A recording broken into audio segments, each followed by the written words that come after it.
Ladies and gentlemen, welcome along to the Environment Community Committee meeting for the month of February. I open the meeting by acknowledging the Aboriginal parties whose songlines traverse the lands we meet on, the Western Waka Waka, Jarrawarra and Guyabul people, and pay respects to their elders past, present and emerging, for they hold the rich traditions and bold ambitions of Australia's first people. I do have a note from the Mayor that he would be absent today on council business. So, Brian, do we record that here or we can do that?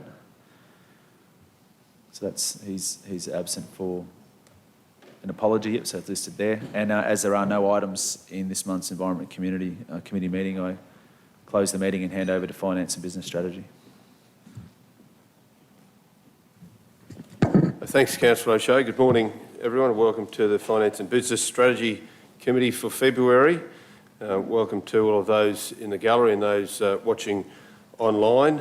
We do appreciate your interest in the decision-making forum of Council.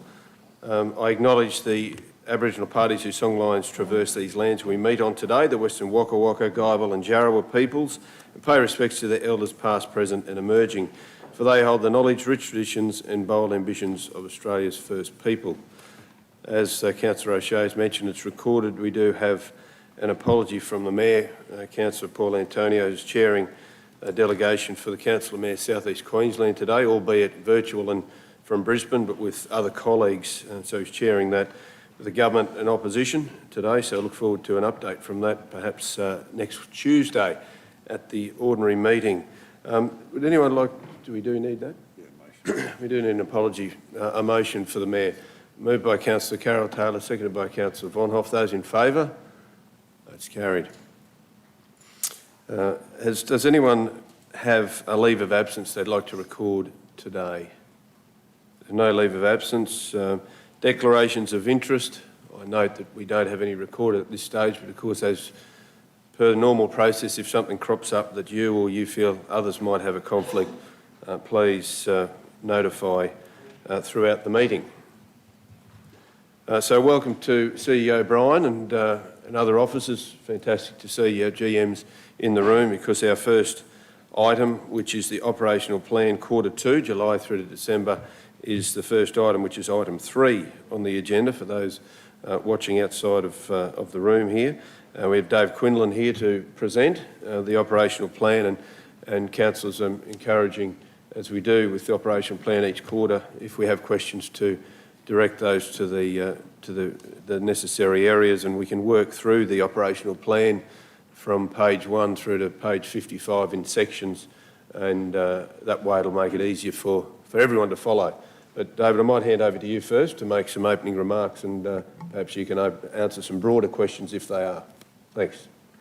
Thank you, Mr Chairman. Good morning, councillors.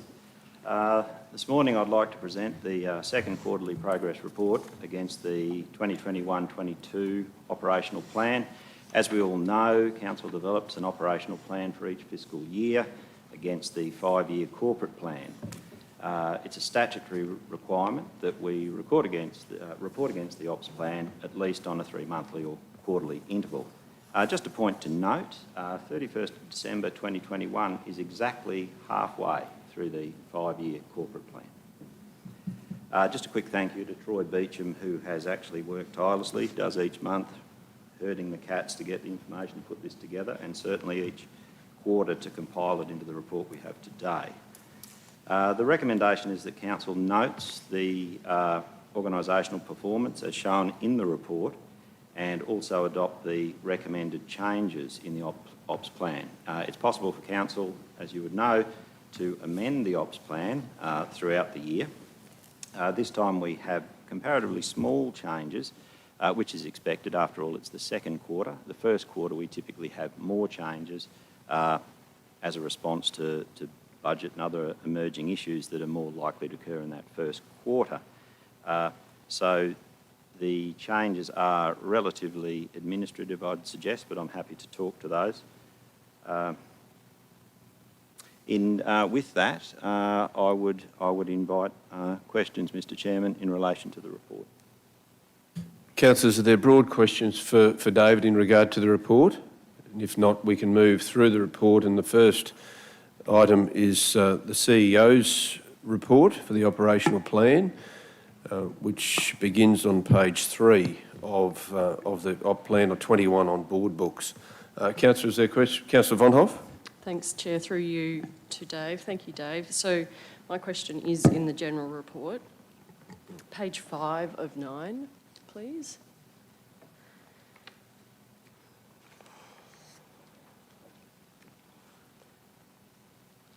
Thanks, Wendy, when you get a moment. So page 5 of 9 of the report, we've got 3 areas highlighted: information, communication and technology, people, culture and engagement, and water planning and capital delivery.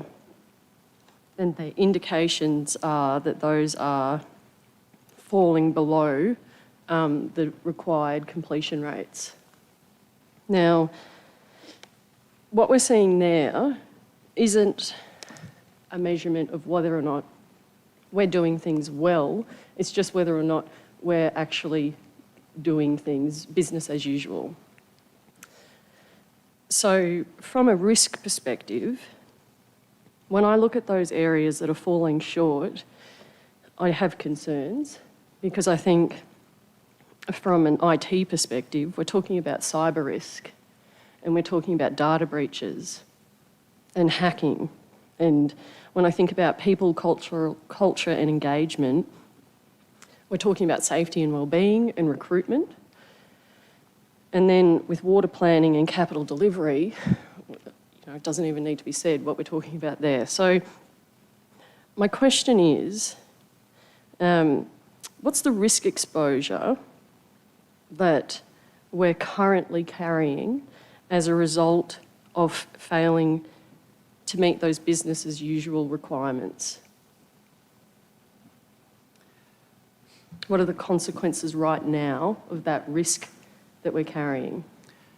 I'll go to through you, Mr Chairman. Yeah. Councillor, I think a very sensible question. I'll go to the broader picture first. Yes, you're right. When we talk about milestones, it's more the work that we are doing, and the KPIs reflect how well we're doing it. Obviously, if we were coming with a report time on time again where everything we said we would do was done perfectly, there would obviously be the implication that the targets aren't stretchy enough. And to that extent, it is reasonable that we report where we are not only doing well, but indeed where we are falling behind, and that is indeed the very purpose of this sort of reporting, is to highlight those areas. After all, it goes to the very reasons for transparency, etc. The broader question is, and we are bringing to Council an information session in very early March, to talk to Council about what sort of things it wishes to see in the operational plan reporting. Obviously, this year is locked in. We have an extremely, by comparison to our other colleagues and other local authorities, quite a weighty, thick report. The question is whether it is what Council wishes to see, and in the form it wishes to see it. Now, obviously, on these specific issues, as you work through the report, there's greater breakdown, I suppose, of each area, and obviously, naturally, one's attention is drawn to the one with yellow and red crosses rather than examining the green ones, and that's entirely sensible. So it will be for, obviously, the GMs of each area to explore them further as to what the risk is. The question, I suppose, at a broader issue is for Council, is this the sort of report you want going forward? Is it what you wish to see? Is it in the form of what you wish to see? It is largely, of course, a retrospective-looking report, what we have done. It talks more to that than what we are seeking to do for the remainder of the year, etc. So I'd start with that, and I suppose the questions on the individual areas I'd rather see more sensibly answered by the managers or GMs of those areas. On the risk? Okay. I think that would be more appropriate. Going by what I see in the plan, that shouldn't be a problem because all of the risk registers according to this are up to date, so we should be able to get some good answers. And there's also, to your point, Dave, about what we want to see, I think there's some good conversations to be had further in the report about precisely that. And through you, Mr Chairman, certainly going forward, it's the purpose of an information session in March. Obviously, we've got the ops plan we have for this year, and we will report in this form and in this way for the remainder of this financial year. In terms of development of the ops plan for next year, what we develop, what we put in there, is that what Council wishes to see? Does it wish to see greater resolution in some areas and less resolution in what are more routine things? Do you want reporting by exception, etc.?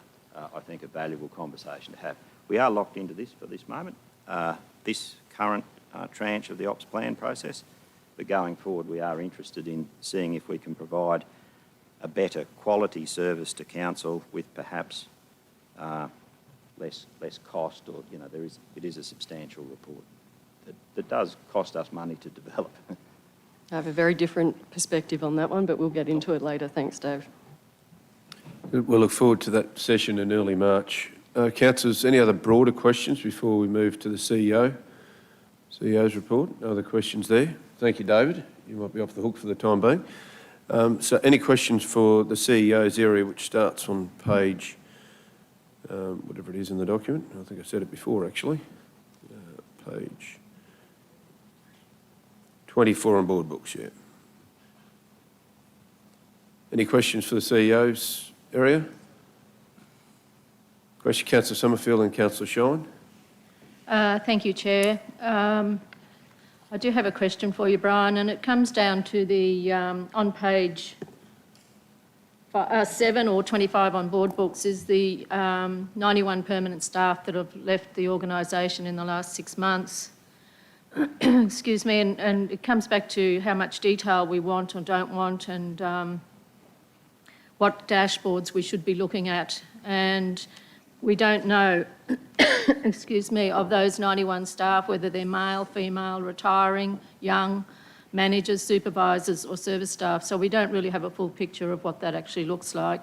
I know we are now starting to interview every staff member when they leave to understand why they're leaving our organisation, but they're concerning figures. However, you'll recall that I recently asked for another breakdown of females versus males in managerial or supervisory roles.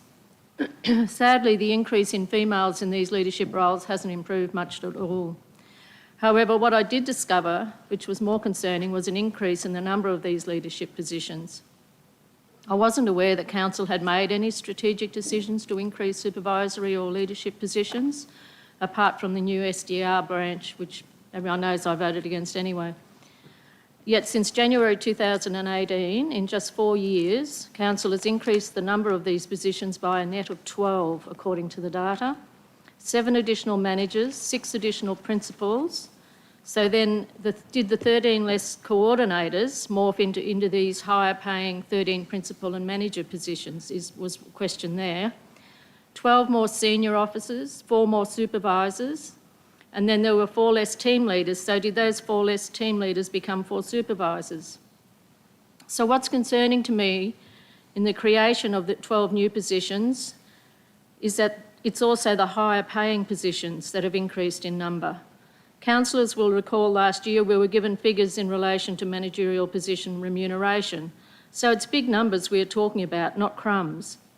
Hence, these new and upgraded positions equate to higher costs incurred. But to me, it could also mean reduced services due to reduction in baseline staff and more management. That same top-heavy organisational structure I talked about when Council was considering the new SDR branch from the top end of our organisation, which, as I said, I voted against. In addition, you'll recall that during the previous term of Council, we workshopped the importance of dashboards that would show councillors quite clearly if something like this was happening. Yet there has only been revealed as a result of a request I made around other statistics. So clearly we aren't there yet with our dashboards. Could councillors receive a full report on these changes, how they came about, along with the impacts on wages and services as a result since 2018, please?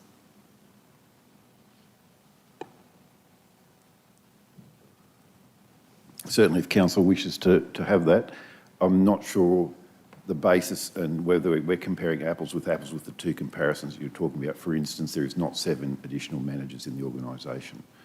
So I don't know where those figures came from, and we'd have to analyse that to see where we're coming from. And some of that, the way that they was actually composed, some of those could have been vacancies at the time that weren't recorded. I don't know, but we just have to have a look at that. But there hasn't been a huge growth in relation to that, and it could also be how we're actually comparing what we asked for as, or classified as in a supervisory or managerial position at that particular time and where they're classified.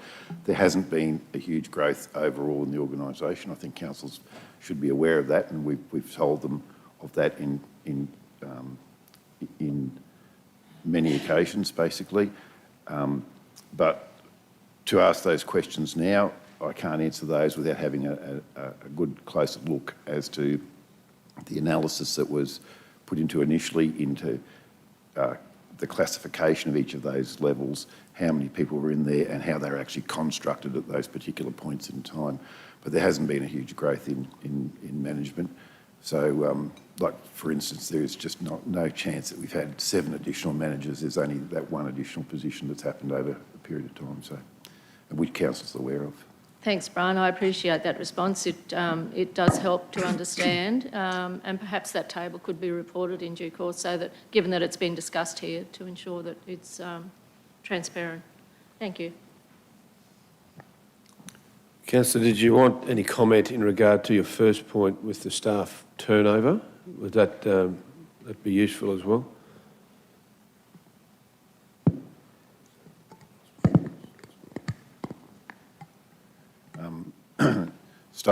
Staff turnover, I think, well, first question is, we can provide councils with the gross, figures of staff turnovers. I don't believe that would serve any value to councils knowing the construct of those and the information relative to that. What decision would a council need to make in relation to how the proportion of, males, females, etc. within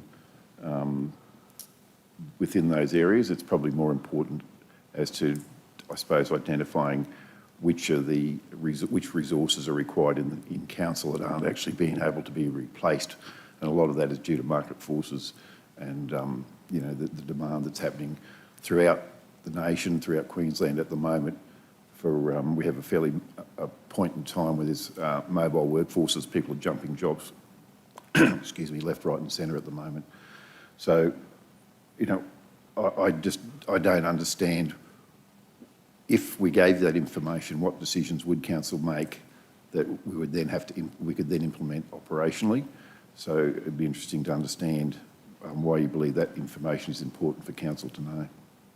Thanks, Brian. I appreciate that response. In relation to the male versus female, it would certainly be very helpful from my point of view in relation to the PKF report and whether we're actually getting rungs, making sure that we are making improvements that make people feel safe at the workplace. So for me, definitely the male-female.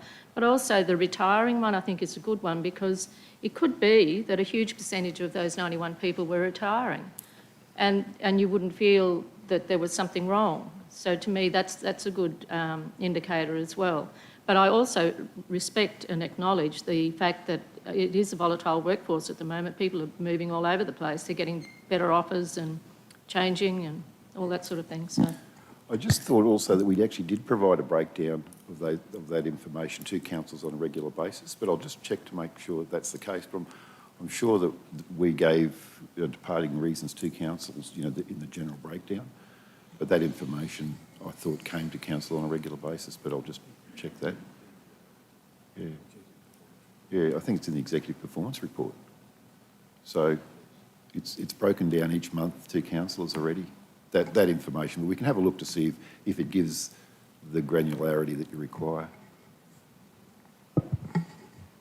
What would be interesting, I think, in that section around staff turnover would be, we benchmarked it on 10%, which was across the industry standard for LGAs, but it'd be interesting just to see what that benchmark might be. And LGAQ might actually have some information on that, perhaps, because anecdotally, I've heard of 15% now is pretty common. So it would be interesting just to get a bit of a gauge on that right across all industries, but particularly in the LGA. Councillor Shine, Councillor Tim, and then Councillor Carroll. Thanks, Chair. Just if you could go to page 7, the bottom item, the capital in relation to the delivery of the capital program. It's a target of 50%. It's 6 months, and my question really is that realistic? If the measure is merely on spend, this may be a misleading measure of progress, given the historic delivery of capital works increases as the project is delivered on the ground. This may need some consideration. So an example is page 43 in Environment and Community Parks capital program delivery has a target of only 20% by December end. So the question is that 50% realistic?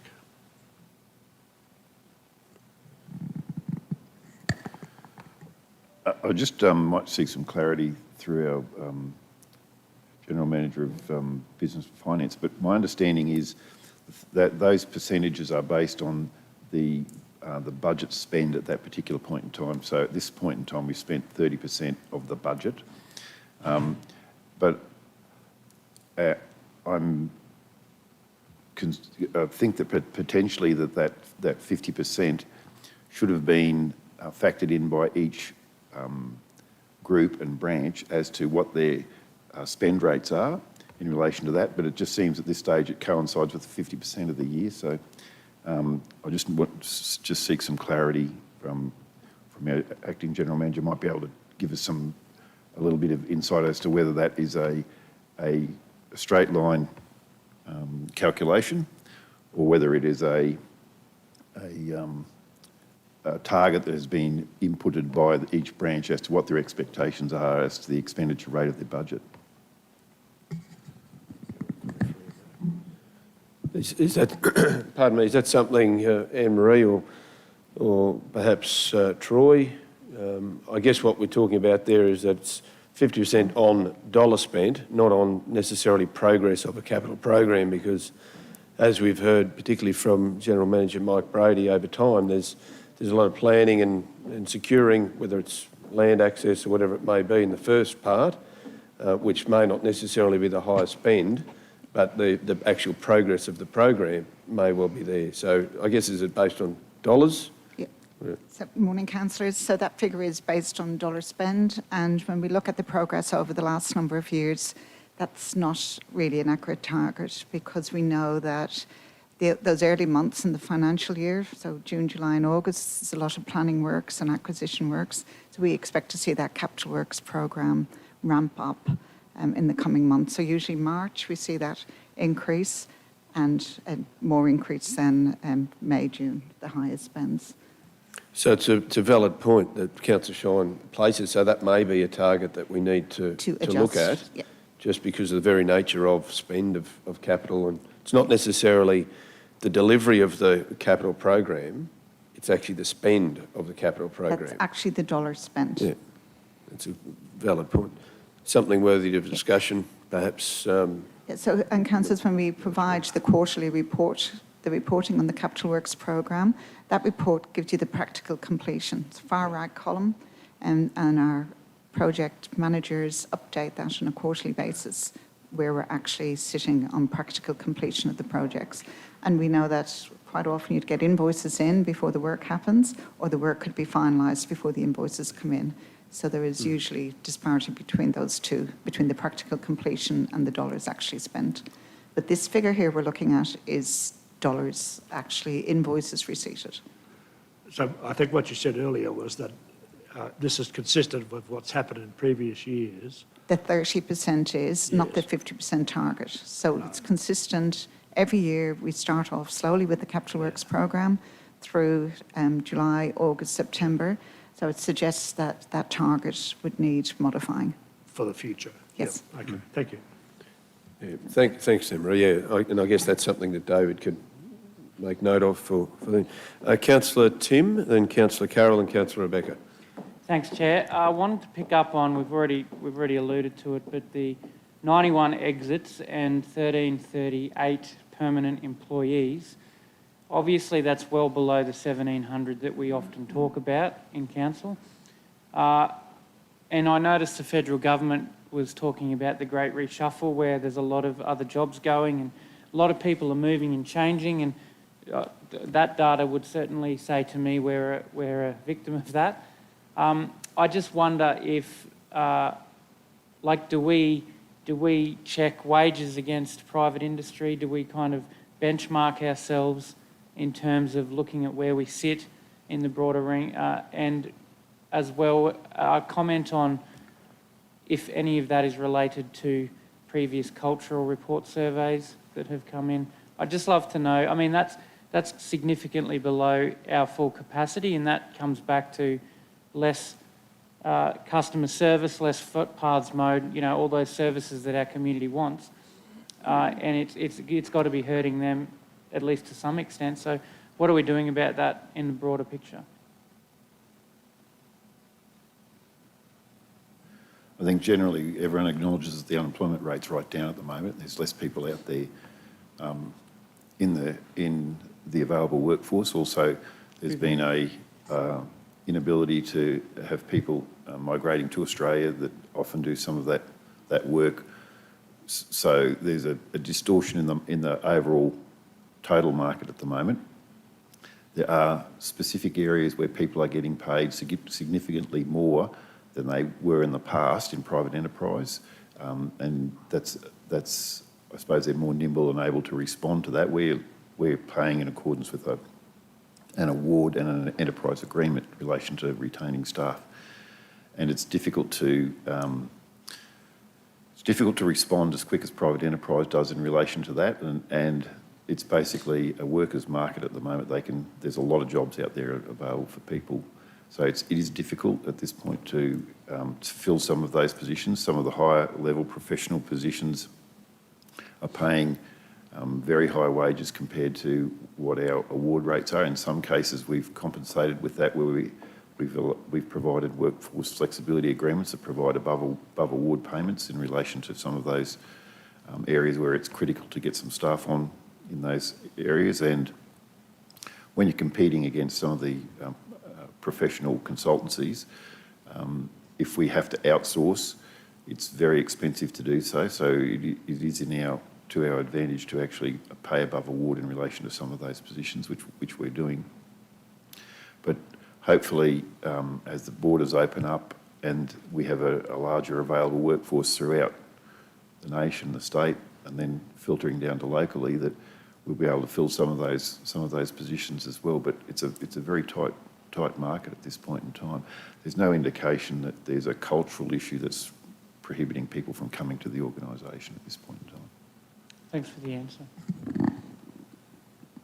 Thanks, Brian. Of course, we're at an historic high in vacancies in the organisation too, 180 vacancies, the most in the history of Toowoomba Regional Council. So it's pretty reflective of the general community as well. Councillor Carroll? Thank you, Mr Chair. And I've got a couple of things, if you don't mind, through you to the CEO. As a councillor for over 22 years, I've supported diversity and gender equity on my own most of the time, and I'm aware that whatever we request in here takes capacity. So I just wonder if we need to be thinking about what we ask for, and if we want new things, perhaps to drop off what's no longer relevant. But I would, as well as gender equity, ask about wider diversity be reported to us, because I think it's most important. And we have a diverse workforce, particularly in ISG. We've got, quite a lot. So without causing too much extra work for you, Brian, I'd just like maybe only a couple of times a year, perhaps, just so that we know how we're tracking with our general community, representative of our community. So I would like to request that. I think that it's a good news story, I believe. So if we could do that as well, I'd appreciate it.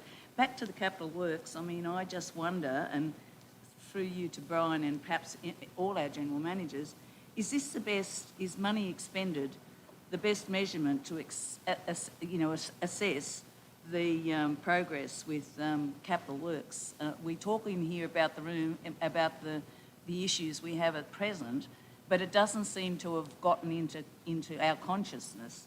The issue about shortages and the high rise in prices and like culverts and all sorts of things. For instance, there's a 4-year wait on a hybrid Toyota projected. So, I mean, we know that in our head, but we haven't projected that across our understanding of how things work. Culverts and other things like this, even just ordinary pipes, there could end up being a long wait. So I'm just asking, you know, is this the best way to measure how the capital works go? Because we can't have something here and say that's happening and then come into this room and expect everything to be dead on time and right on budget when, number one, it's not available, and number two, it's gone up by 30% plus. So I think that needs to come into our consciousness, and if it's possible, to try to report in a meaningful way on where that is and how we measure what that delivery is. So I think, you know, am I making myself clear? Thank you. And the microphone works. Thank you, James. I'll make a comment. Dave might want to as well. But to me, the ultimate objective is to achieve the capital works within the budget that's provided. That's what we're all trying to achieve. And there's a lot of different things that may influence the outcome of any specific singular project. And the reporting process, basically, if we don't actually achieve the outcome required for any one particular project, we need to respond to council as to what the reasons are in relation to that. So it could be, as you said, many of those reasons about the market forces that change, the inavailability of resources or materials or whatever that can influence that. So, you know, our staff do their best to try to achieve those, but there are some forces that are within our control and some that aren't within our control. And if we can't manage our projects to take into account some of those influences, it'll either come through in timeliness or cost usually, and then I think council has a right to know what's the variation and the reasons for those variations. So if it wasn't achieved, or if it was achieved, if it was over budget, what's the particular reasons in relation to a particular project that comes through. But those general influences that we don't have control of are impacting us, are impacting the development industry, are impacting building industry, are impacting, you know, automotive industry. There's a whole range of things that are filtering down and affecting us.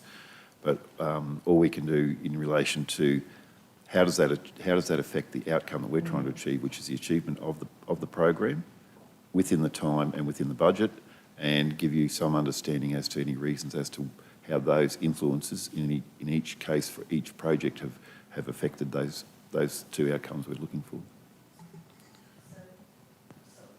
Brian, all I'm thinking of as myself, I guess, and that's what we all do, if we're looking at that and we see it, is it the best way with the impending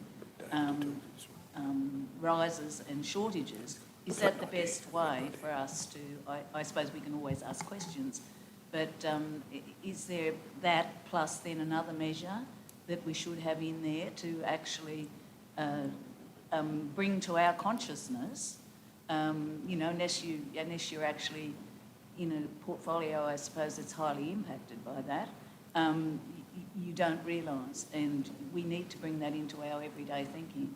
Is there something we can add, perhaps? Councillor Carroll, I might get David just to make comment. Thanks. Thank you, Mr. Chairman.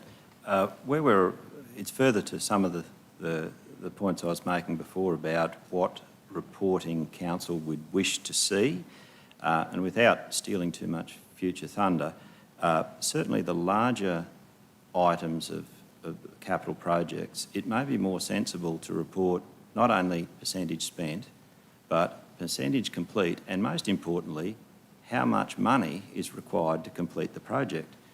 With those three simple measures, you get a much more nuanced version of where that particular project is at. Now, that kind of detail is routinely provided in industry in terms of project management of larger projects. Obviously, some of the more routine measures that we do, we call them projects, but they are relatively routine works. We may not be quite as interested in that, but certainly the larger capital items and items of keen interest to council and obviously the community may be best reported in that way.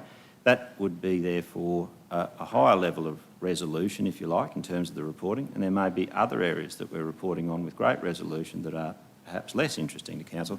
And what I'm suggesting is that we could have a report that directs it to where council wishes it to be, and hence the purpose of our information session in early March. Don't want to steal too much thunder from that, but yes, I can see that that's a way we go, particularly with the capital program. Yes. And if I just might, I mean, aware of the capacity of our staff, and we don't want meaningless measures, because everything that we ask you to report on takes time and takes you away from things you should be doing, I suppose. So I'd be happy waiting for that workshop and we can discuss that. Thank you very much. Good, thanks, Councillor Carroll. Councillor Rebecca? Sorry? And the gender and Yeah, we've made note of that. general thing. Thank you very We've much. made note of that. Councillor Rebecca, then James, then Councillor Nancy, then Councillor Bill. I have a few as well, Chair, if I might. I'm going to pick up on a few strands from different councillors so far. To Councillor Summerfield's points about the diversity inclusion report, Councillor Taylor's right, it's not just about the female to male participation rate. It's about the entire approach to diversity and inclusion. And what we want is diversity of thought and diversity of experience. So we want male, female, non-binary, we want old, young, we want different ethnicities, we want different professional backgrounds. And thankfully, we've got Rosita doing that diversity and inclusion work at the moment. So generating that report, I wouldn't have thought would be particularly onerous. And it is important for council because we might want to consider employment strategies. And it's also important for council because it speaks to culture. If, for example, we have a situation where there's no female general managers and only male general managers, or a managerial workforce that is heavily skewed to males, then that tells us if we are a contemporary workforce or not. And if we're not, what are we doing to reform? Because we need to reform so that we can be an employer of choice and recruit people in a really difficult recruitment environment. So that's the first point. The point about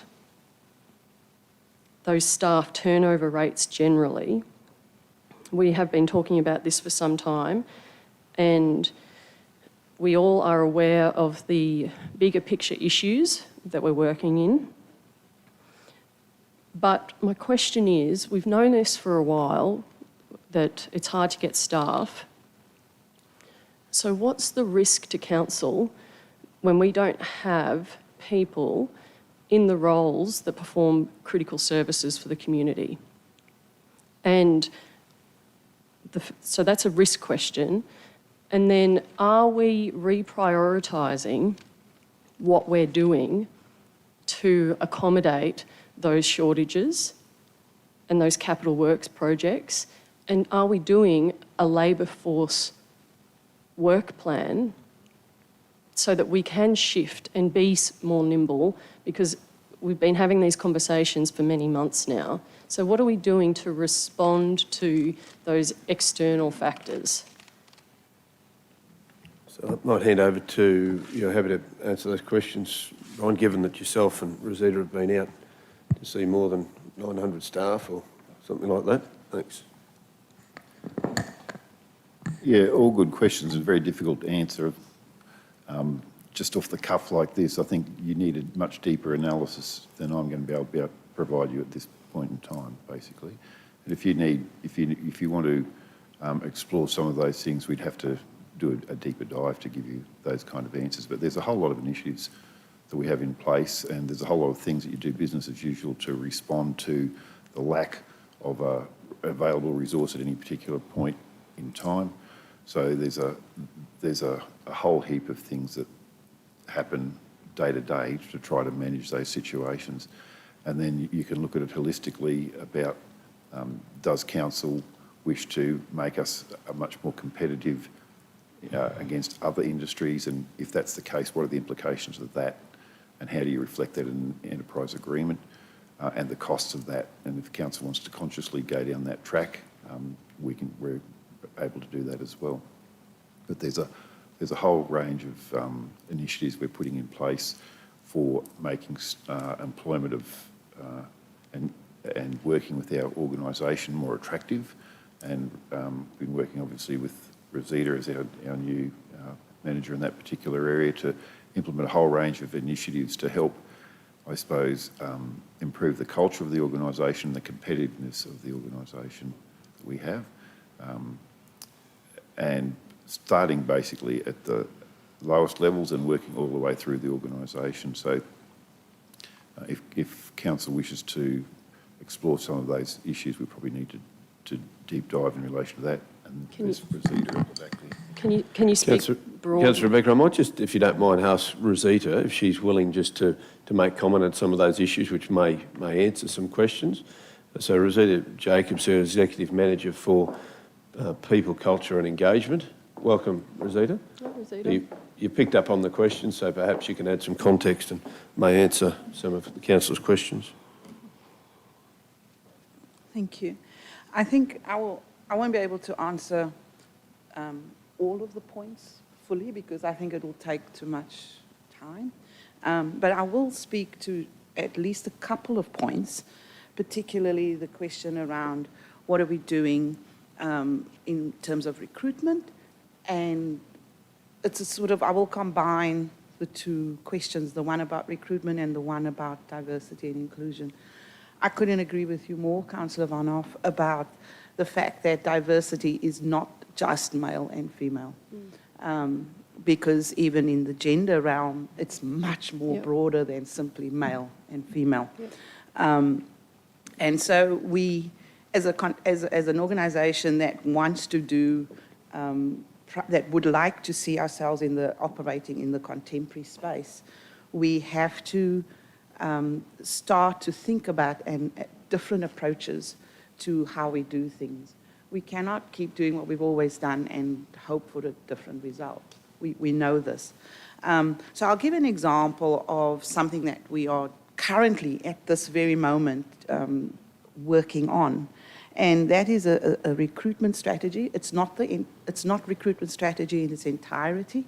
It is a single slice of the overall recruitment strategy, but it starts to address some of those diversity and inclusive issues. And I think it will have a positive impact on the community.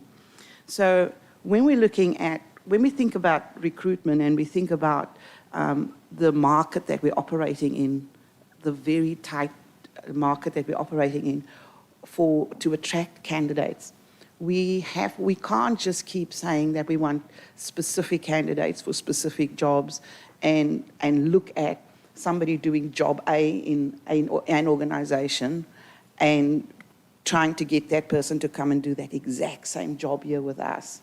The first question, obvious question, is why would they? They've already got job A, why would we give them job A?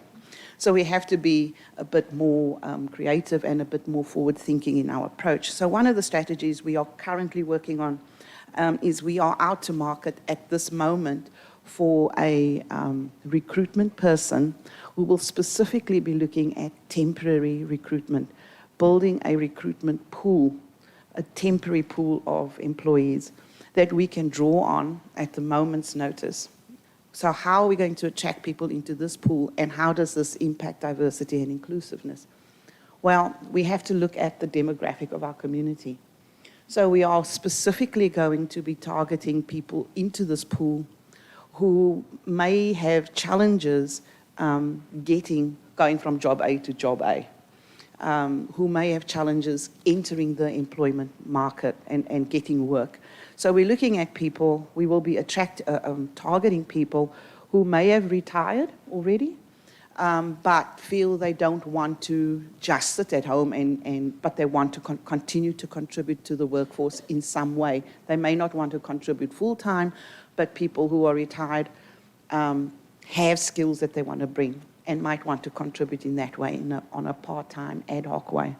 So that's one area of our work, of our community demographic.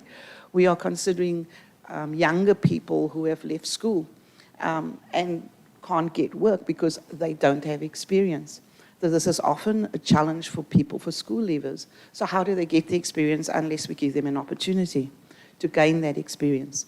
We will be targeting people, moms and dads, particularly, who may have chosen to stop working for a few years so that they can take the time out of, work to raise a family. And now they're trying to come back into the workforce and they get told, well, you haven't worked for 10 years, so your experience isn't current. So we're looking at what our demographic in our community is and trying to attract from that pool. So the idea then is to bring, and of course, I cannot forget people with disability. Often people there's a lot of people with disability, but often, mostly the disability isn't mentioned or it's not visible. So I'm saying we want to also attract people with disability so that we can, in this temporary pool that we will build, provide the skills acquisition, the learning, training. We will provide for people to actually become fully ready and able to come into council and do short-term assignments at the drop of a hat, so that we have people who are skilled and ready and deploy them to temporary assignments. And that is which is one strategy to start to both work with the community, but also work with us as an organisation where we have a group of people who are ready, willing and able to come in at a moment's notice. If we bring people in on short-term assignments in this way, in a temporary way, those people would then be better able to apply and compete for jobs, more permanent jobs, when those roles come up for advertisement. And the people that is in this pool, the pool will then be a sort of a rolling pool where we are able to access people at very short notice with council experience, because we've given that to them, with the training they need, because we've given that to them, with the tickets and certificates that they need, because we've given that to them. And by doing that, we are building skill and capacity for staff to come in. And so that's just an example of one of the strategies that we're doing to diversify, particularly that diversification of thought, diversification of experience, and tapping into what's already in our community, and tapping into a pool of people in our community who may be denied access to work opportunities because of their situation and their circumstance. So if we start to take that's, as I said, it's just one way, but if we start to take that kind of approach to how we apply that kind of thinking across the board, yes, there is skill shortages, we know that, but let us be a little bit more proactive about creating opportunities and learning to reduce and redress some of those skill shortages so that we can start to man our workforce. So that's just one way, but I think... No, that's really good, Rosita. Thank you very much for that information. Brian, or yourself, could you just speak a bit broadly about what is being done to manage risk for council because of those high staff turnover rates, just broadly speaking? Are we doing workforce planning? Is that happening? Each of the managers has to obviously manage their business, ensure that they can deliver business as usual, and the capital works that they need to do. So they will, if they need to, they will work, and there's some areas where we've had specific skill shortfalls that have then had recruiting strategies that they've been working through with PCE to actually try to recruit some of those critical positions. So they've been, and there's been some drives on some of the, the engineering positions and some other areas there where we're actually specifically targeting, trying to fill some of those positions in there. Having said that, it's been a difficult year, obviously for people having to work at home as well, and there's a whole range of issues.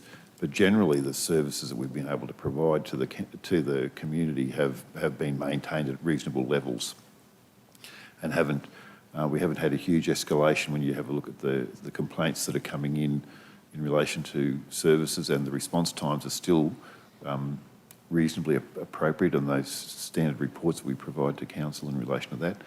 So if there's specific issues where we're having problems or there's risk, some of those have been elevated to me. We've actually responded and tried to actually get people filled into those positions and targeted those. But it's being aware operationally as to what those risks are, and then trying to put in some strategies in relation to that. But the managers generally have to notify their superiors, as in the GMs and myself, of any risks that they believe are becoming too high profile for us to manage and are exposing us in the organisation. So it's a dynamic thing. So that sounds like it's within a particular service group. But say, for instance, we have a plant operator in ISG and they're working to a project that is suffering from the COVID supply chain issues. And so work on that project has come to a stop because we can't get X, Y, and Z. But that plant operator would have skills, surely, that are transferable over to maybe one of the environment and community projects. Are we being flexible and moving the labour force fluidly across the organisation when we are running into these supply chain issues and projects are coming to slowdowns or halts? Yeah. Certainly in relation to, and it came to the forefront when we had some of the COVID close downs, we actually reallocated people to other areas. So, when certain areas got closed down, even admin staff were moved around in relation to that. So we actually do that. Also, with our plant and fleet, those areas service a lot of different groups. Yep. So they're moved around to actually be scheduled to where the appropriate workplace is. So if there is a project that is a slowdown here, then they're reallocated to an appropriate project. So that's just part of business as usual, what they do. Yeah, okay, that's good to hear, because I think that, what are we, February 2022, goodness me, that workforce planning is just such a critical organisational piece at the moment. A few more, if I might, Chair. The rest are probably going to be faster. On the capital works figure. Sorry, Councillor Vonhoff, can I just see if there's any other questions while Rosita's up here? So that she will come back, won't she, when we're in the... When we get to that area, Yeah. But if there's something that's specific for that area, I know I've got Councillor James, Councillor Nancy, Councillor Bill and Councillor Carroll.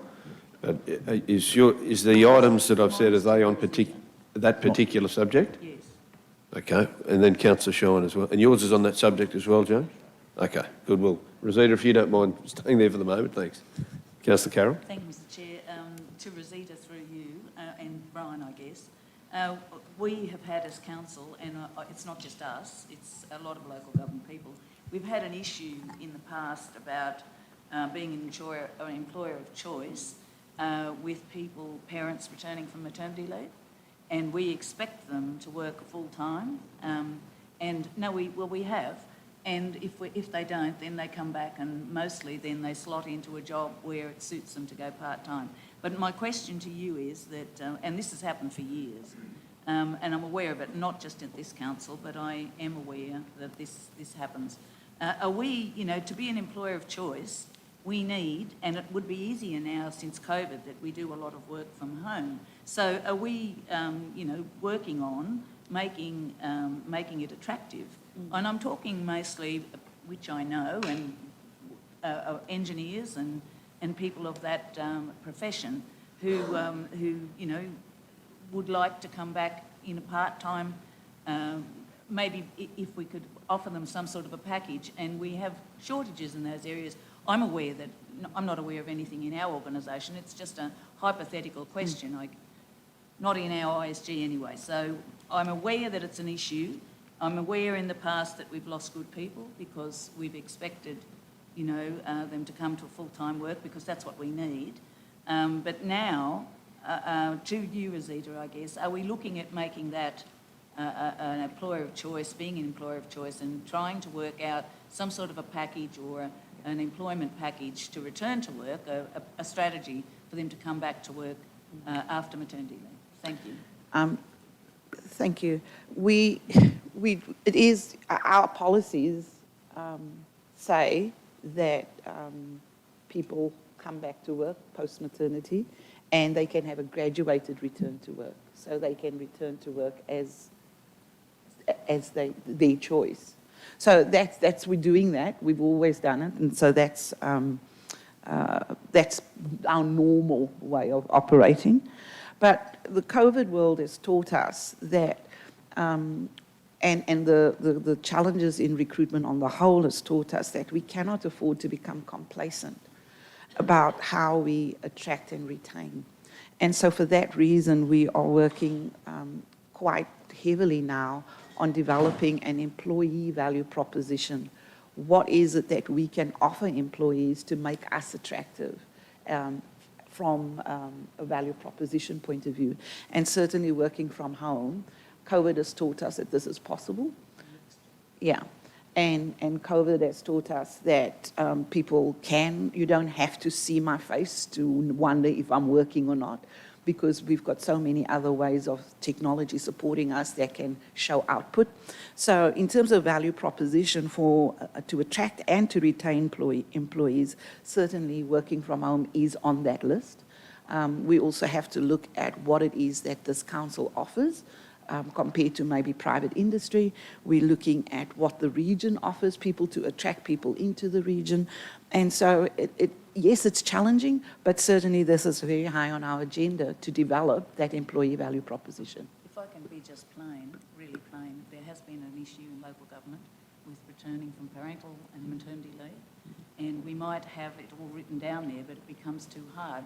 And I think the shortage of labour and the shortage of experienced people possibly will help to bring some people back if we can just be a little bit more flexible. Yeah. And that reassures me so much. I'm not really just talking about our council, and we may have things written down that say that, but the actual reality is quite different. So I'm happy to be looking forward to seeing that change. Thank you. Thanks, Councillor Carroll. So Councillor James. Thanks, Chair.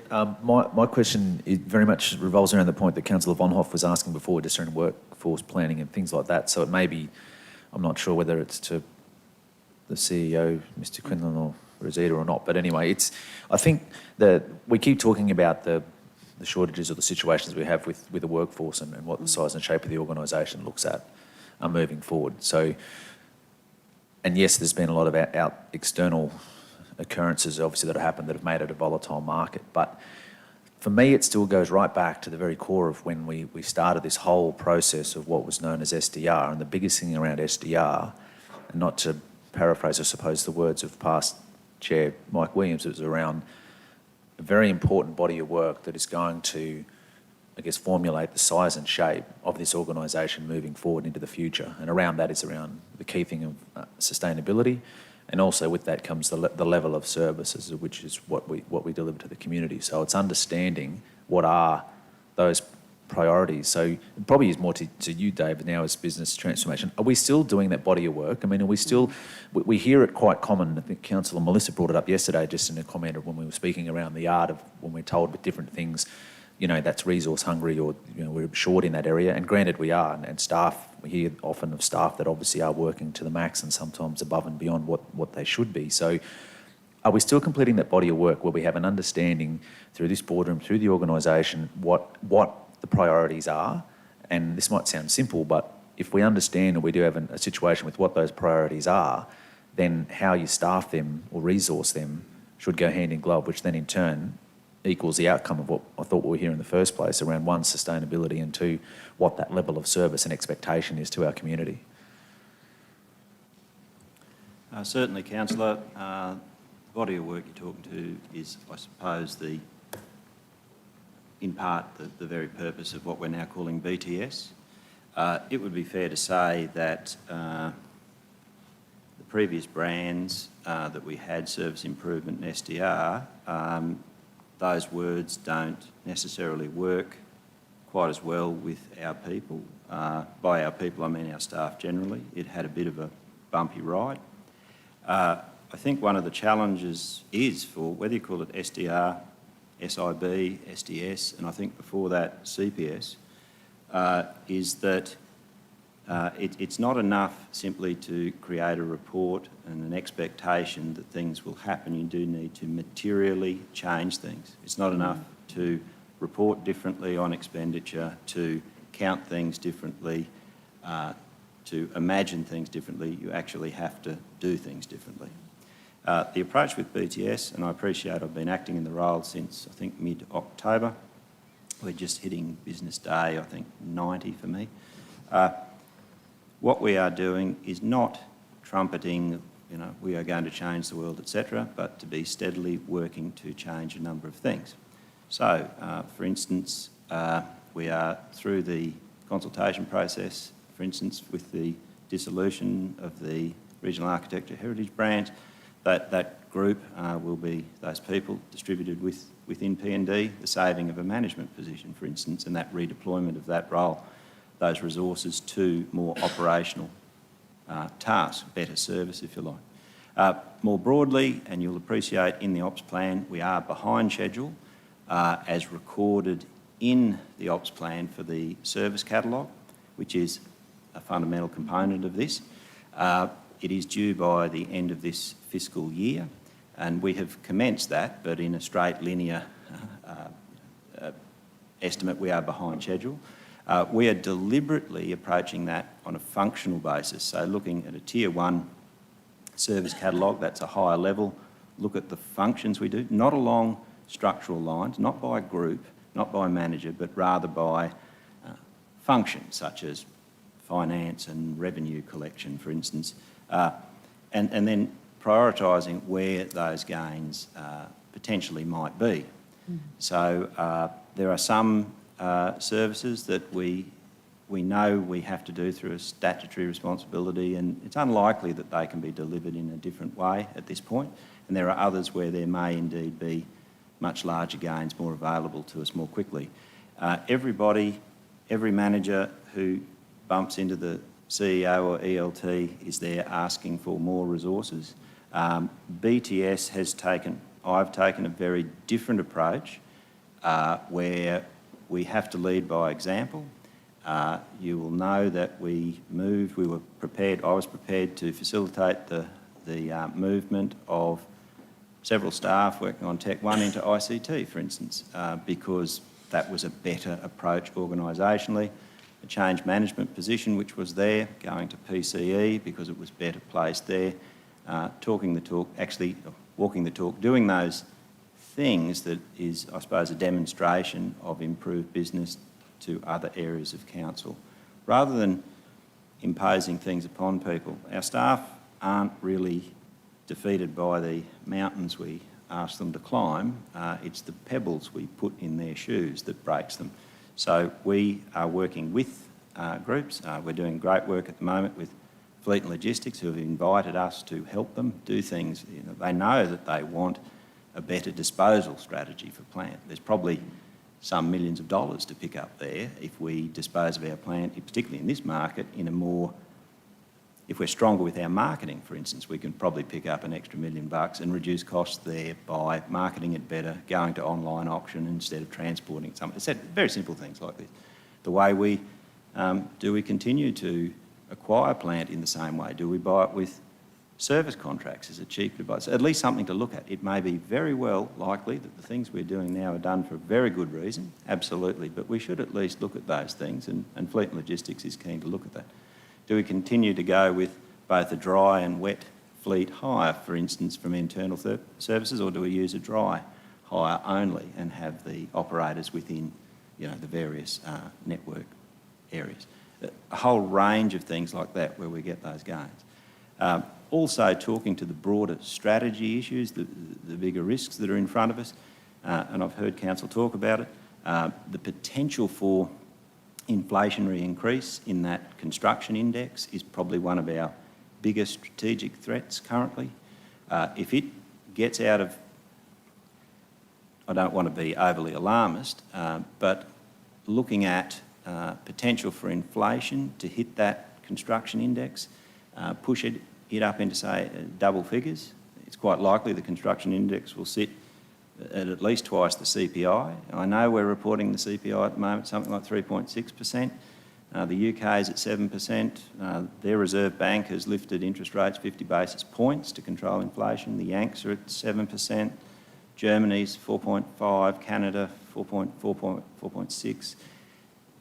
We might not have too much of a problem, but let's have a look at what it would mean. If we have double-digit inflation in that area, it will flow through into our revals of our assets. That then flows into the depreciation allowance that the state will insist we have, and that hits our operational budget quite significantly. So we need to be doing work in that space to get a bit of an idea, not to be alarmist, but some sensitivity analysis of what that would mean for our budget going forward.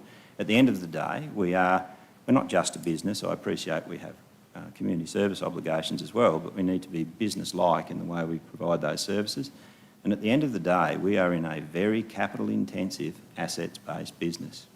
And hence our focus has certainly been in the area of strategic asset management at the moment, forging a clear link between our asset management planning and the way we deploy our budget year by year. So we can show to people, particularly our own staff, why we need to do things better. Not just that we should, but the reasons for it. Our people are good if given good reasons why things need to change. And that's why we've developed a narrative so we can explain these sorts of things in simple terms to them.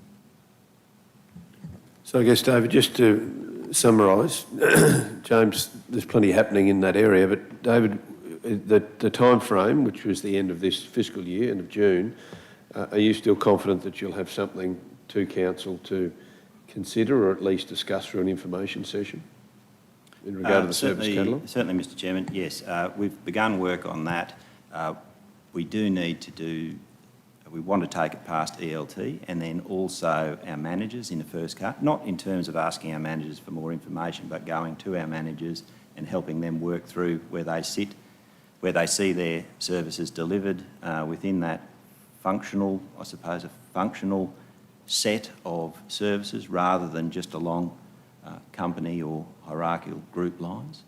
But yes, I'd expect an information session at least on that first tier service in around April, May, for an information session about where we're going before its completion. It will be a working document in that there are some areas where there's probably little gain to look at this point and unlikely to be much change. So a resolution on that area would not be as large as where it would be where there may be more obvious gains to make at this point. Thanks, David. I think just based on historical work in this area, I think all councillors would value keeping up informed and taken on that same journey as the staff, so we're aware. So thank you for that. Councillor Carr, was your question in regard to similar with in regard to peace? Yep. Thanks, Chair, and it's probably most appropriate in the CEO's part of the high-stress operational budget that we're talking about, but or the ops plan. Rosetta, I really do welcome and applaud your initiative around an employment pool, if I could call it that. It does remind me of about 20 to 25 years ago, being Back to the Future. I was one of those people in a different life. But I guess a general comment, and I look forward to seeing some of those initiatives come forward and us working collaboratively as a board and senior management, because the frustrating part, and I'll speak for myself, the frustrating part for me sitting at a boardroom table is the analysis component that we get locked into as a board, and that's only one small part of our role as a board. We analyse a dashboard, we look at the dash lights, we dissect the information that's served up to us, and that's important. But I look forward to moving beyond analysis and exploring, and you've suggested an initiative there, Rosita. And Dave, you talk about some of those things that you're looking to bring forward, because I think that's the important part of a board's role. And this is a general comment, Mr. CEO and Chair. I for a long time have wanted to move into this area of exploration, because if we settle on analysis, we're looking at history. We're not looking at initiatives and looking at how the performance of the projects that we implemented. How did we perform? How did the implementation strategy for your employment pool work, Rosita? Was that good, bad or otherwise? That's the phase that this board, I believe, and any board around this country, and any for that matter, needs to actually move into. So I really look forward to moving beyond an analysis stage as a board and actually looking at exploring collaboratively. Because if we don't assess, other than analyse operational matters, if we don't assess strategic initiatives and have a valid form of measurement around that, and Dave, you said if we don't do things differently, well, as a board, we're included in that.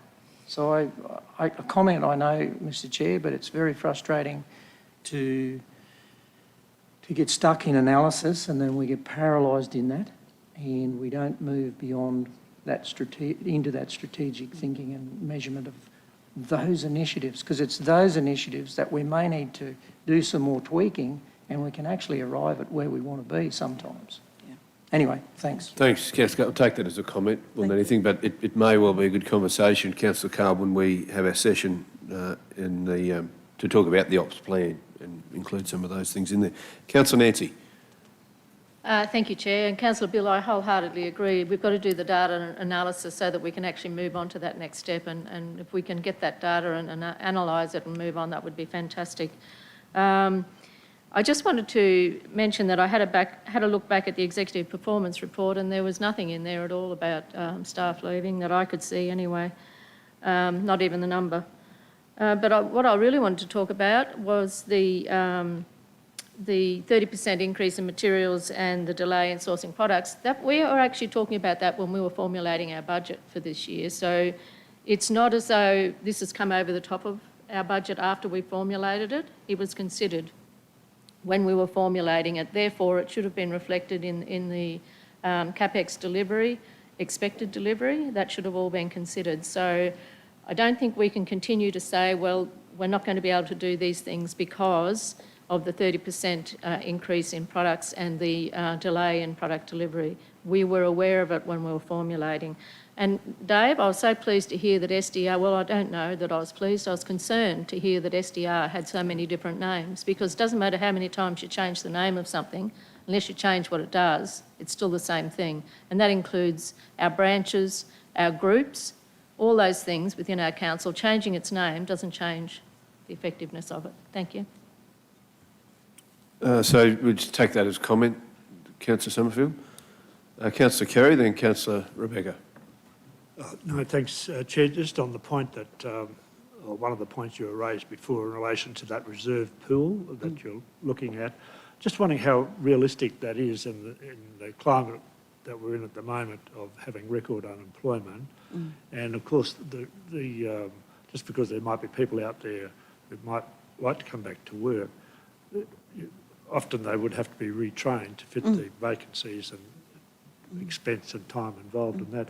Are you aware of any other local government who are adopting this reserve pool? Yeah. I developed a very similar strategy at Fraser Coast, and it is working very, very successfully.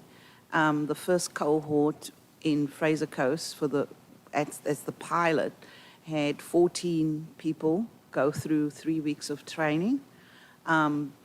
Before the training had concluded, all 14 people had already had temporary assignments at Fraser Coast. And that is in the admin pool. So specifically, we were looking at areas where there was high staff turnover, which is admin and some parks, for example, and infrastructure. And the second cohort had 18 people or something in that number. Please don't quote me on the exact number. And those were also all deployed to temporary assignments prior to to that training concluding.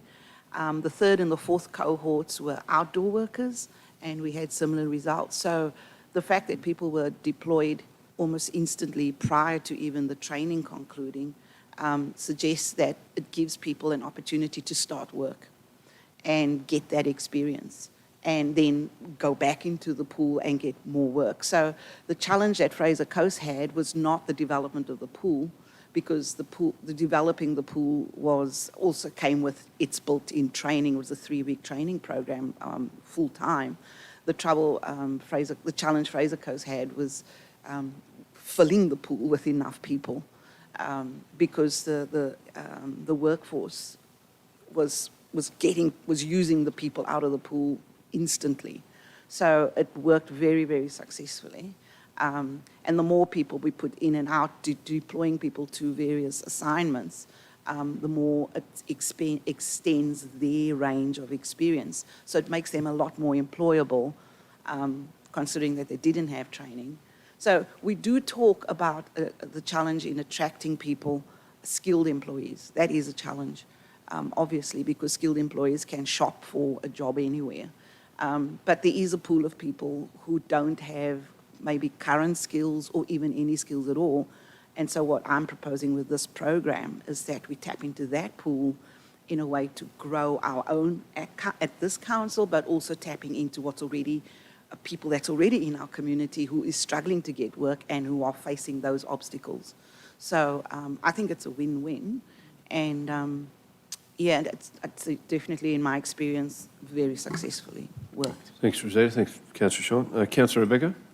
Thanks, Chair. How did you want to do this, Chair? Did you want to continue on with Rosita at this point for PCE and then come back to the CEOs, or continue on with the CEOs? No, I'd like to finish the CEOs and then propose we adjourn for 10 minutes, to be honest. So if we're finished with the CEOs, or we're finished with no, I'm not finished with the CEOs, but I'm finished for now with that question about Rosita. Okay, great. Thanks, Rosita. You can There's no question. sit down for a minute. Yeah. Thank you. So thanks, Chair. On that question of the page 7 of 155 of the report, 25 of board books, when Councillor Shine was talking about the underspend. So we've spent 30% of the money that we had anticipated that we would have spent by the end of December. And we've got $99 million in committed costs, and it's that piece that we've been saying that only tells half the story, because that includes purchase orders, and we can't receipt any of those committed costs until we've actually received the goods. So we've spent 30% of the money that we had hoped to have spent by now. But that doesn't tell us what we've actually done. And so those figures that we talk about with the practical completion rates, and when we get into SDR/BST, I'll talk more about strategy. But at the moment, where do we see how much of the activities have actually been done? Those practical completion rates. Yeah, I think the same answer as we've been discussing earlier, Councillor, is that it's not reported here in the ops plan, but rather there's references to expenditure, and that is only part of the picture in terms of where a project is. As I indicated before, it may be in future that Council wishes to see a slightly different way of reporting. And I've just raised one. There may be other ideas, but in industry it's common to report on not only what you've spent, but how much more you've got to go and what it would cost to do the bit you've got to go, which then clearly shows whether the completion is within the available resources or there is a saving, or the other way. And so I hear your comments, and I've heard what Anne-Marie said earlier about that right-hand column when we're looking at the capital works. I'm adding my voice to the chorus that says we need to have more visibility about not just the money that's been spent, but what is actually being done, because committed costs can also be used to bolster project completion, and you can have kilometres and kilometres and kilometres of pipe bought and sitting above the ground, but that don't deliver water. So, and that's the thing that we're interested in. But I'll leave it at that, and we'll have more conversations. Chair, I'll move on to page 8 of 155 in the CEO's report, and it's that milestone 6396, develop and implement strategies and actions to understand and address staff feedback from the staff survey conducted in November 2020. And there's a tick next to it, and you talk about how you've met with over 700 staff members. And when this council met in November, and discussed the first quarter progress on this operational plan, there was a request to pull out and remove the KPIs relating to the improvement and engagement of the 2020 and the 2022 Pulse staff survey results, and council resolved not to do that. So I understand that the KPI reporting isn't due yet, but can you confirm that your activities are on track to deliver against the outcomes of those KPIs?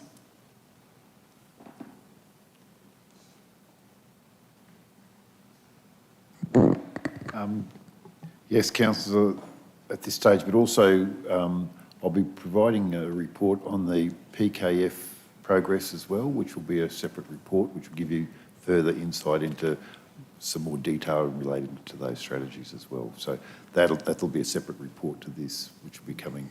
I think it'll be on this full council meeting. Okay, great. But those KPIs relating to the staff survey are on track?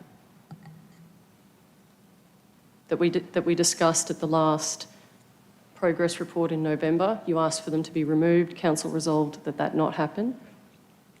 They're not due to be reported yet, but are you on track to deliver those ones? Well, as far as I'm aware, we are, but we'll Okay. report that in due course when it comes Okay. through. Thank you. Also, Brian, page 6 of 155, the asset management plans at the bottom there. Again, there's a green tick there, and it says that 5 of the 9 asset management plans have been completed. So are you saying that 5 of 9 asset management plans across those relevant departments have been signed off by the General Manager and yourself? I'm not sure whether I've actually signed those off, but I'm sure the general managers would have at this point in time. Do you have to sign those off for them to be considered complete? I don't think so, but we'll check that out. Okay, thanks. And then page 10 of 155. That's still under the Office of the CEO, but now we're in Governance and Legal Services. Chair, did you want to push on, or? Yeah, Councillor Rebecca, we're doing all of the CEO's area, so that Okay. will include that. All right. So page 10 of 155, Brian, that milestone M6206, identify an integrated enterprise risk management system to proactively inform the business on tactical and strategic risks and opportunities. And again, it's got a green tick there. But the commentary is due diligence is underway with a view to seek funding for the market engagement phase. And so I wonder how, my reading of that is that we've only got a couple of months then to first of all secure the money, engage a contractor, and then implement the ERMS. So how can that be considered on track? That seems like we're running up against a hard deadline that we're not going to be able to meet.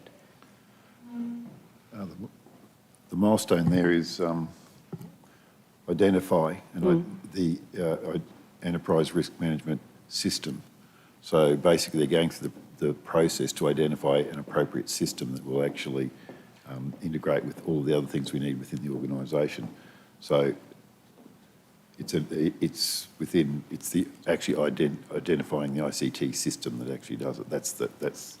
So they're going through that process. That's the due diligence is underway. Once they've got something identified and they know the full price, full cost of that. Okay, I'm so it's not not sure to, whether actually implement it, it's just to say this is going to be the ERMS that we're going to go with. That's right, but Anne-Marie may have some further information as to how the progress on that at this point in time. I have.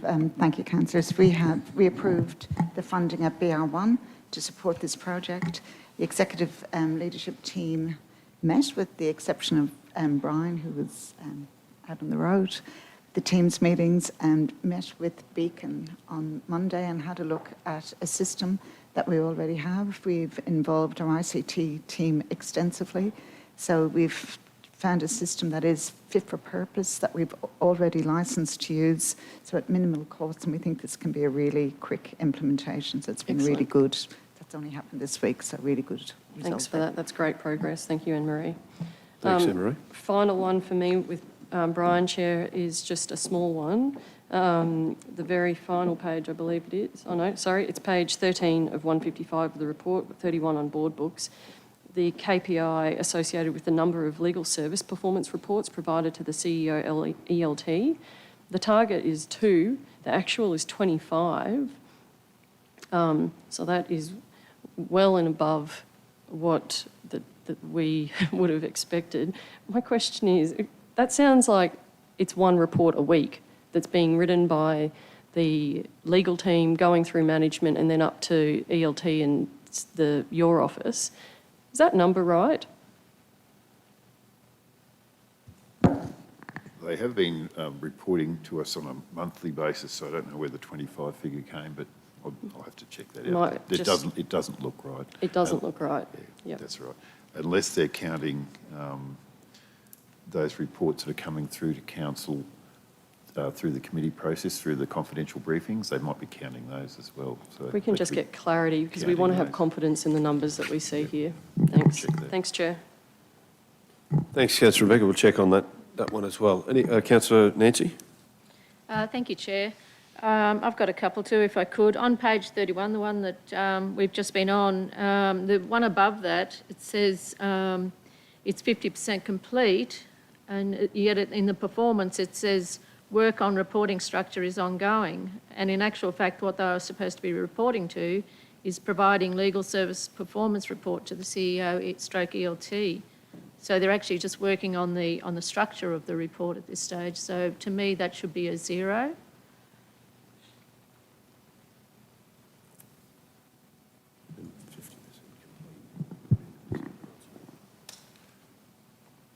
They are providing the report to us, but they have been just refining that report. So maybe I think the reference is that they're just reviewing it. Just reviewing, just clarify. Like that has been an ongoing process of the information that they provide to ELT and to council as well. So I think it's just they're talking about they're refining that, but they have been reporting to council, and halfway through the year they've done that, and halfway through the year they've reported to ELT as well. I think that's all they're referring to. Thank you. So then the other thing was, and maybe I haven't been able to identify it within the governance area, but I'm wondering whether there's a KPI missing in relation to dealing with the bullying and harassment cases that come through there. Given that was highlighted in the PKF report, I just wonder whether we can get something in there on those being processed, because I can't see anywhere in there, Brian, I don't know whether you can or not, that we should be measuring that to ensure that we are meeting them. And the reason why we have this reporting is if they're under-resourced, we need to be able to resource them so that they can do these things. So I think that information will come through in the PKF progress report, which will be coming. It should be a measurement in here though too, Brian, I believe, and it doesn't have to be detailed, it just has to be an opportunity for us to be able to monitor to ensure, and if the processing isn't happening properly, then we need to resource it appropriately. Yeah, it's not it hasn't been adopted by council in the operational plan at this point in time. This document just reflects what's in the op plan, and we're reporting on that at this point in time. But that detail will be, we can provide that through that PKF update report that comes to council. Okay, but we need to, in my view, we need to be embracing it as part of all the things that we're overseeing in the future moving forward. And I guess that maybe that's what you're suggesting, that it will be added as a KPI down the track. Yeah, I guess when it's something we can discuss through that process, it may well be for the 22-23 op plan, could well be included in that. Is that all from you, Councillor Nancy? Councillor Rebecca? Thank you, Chair. And I thank my colleagues for their indulgence. You all know I like to ask questions. I thought I was done, but then I realised, Dave, your service delivery implementation is here under the CEO as well. So if I can take councillors to pages 15 and 16 of the report, which is 33 and 34 of board books. All right, so SDR, I was one of those councillors who was opposed to continuing SDR, and I voted against it, but that wasn't the will of council. Council decided that we were going to continue with SDR and that we were going to call it the Business Transformation and Strategy Branch. And Brian, I spoke to you earlier this week and confirmed, yes, we do have that BTS branch established. And part of the council resolution in August, when we determined to establish that branch, was that the op plan was to be reviewed in the first quarter, which was November, to include the KPIs, milestones and actions of BTS. And this is where we should be seeing that integrated asset management, functional service improvement, service delivery implementation, and really importantly, corporate transformation and strategy. And Dave, you've spoken about being behind on that service catalogue, which is of great interest to council, and I appreciate what you've said on that front. But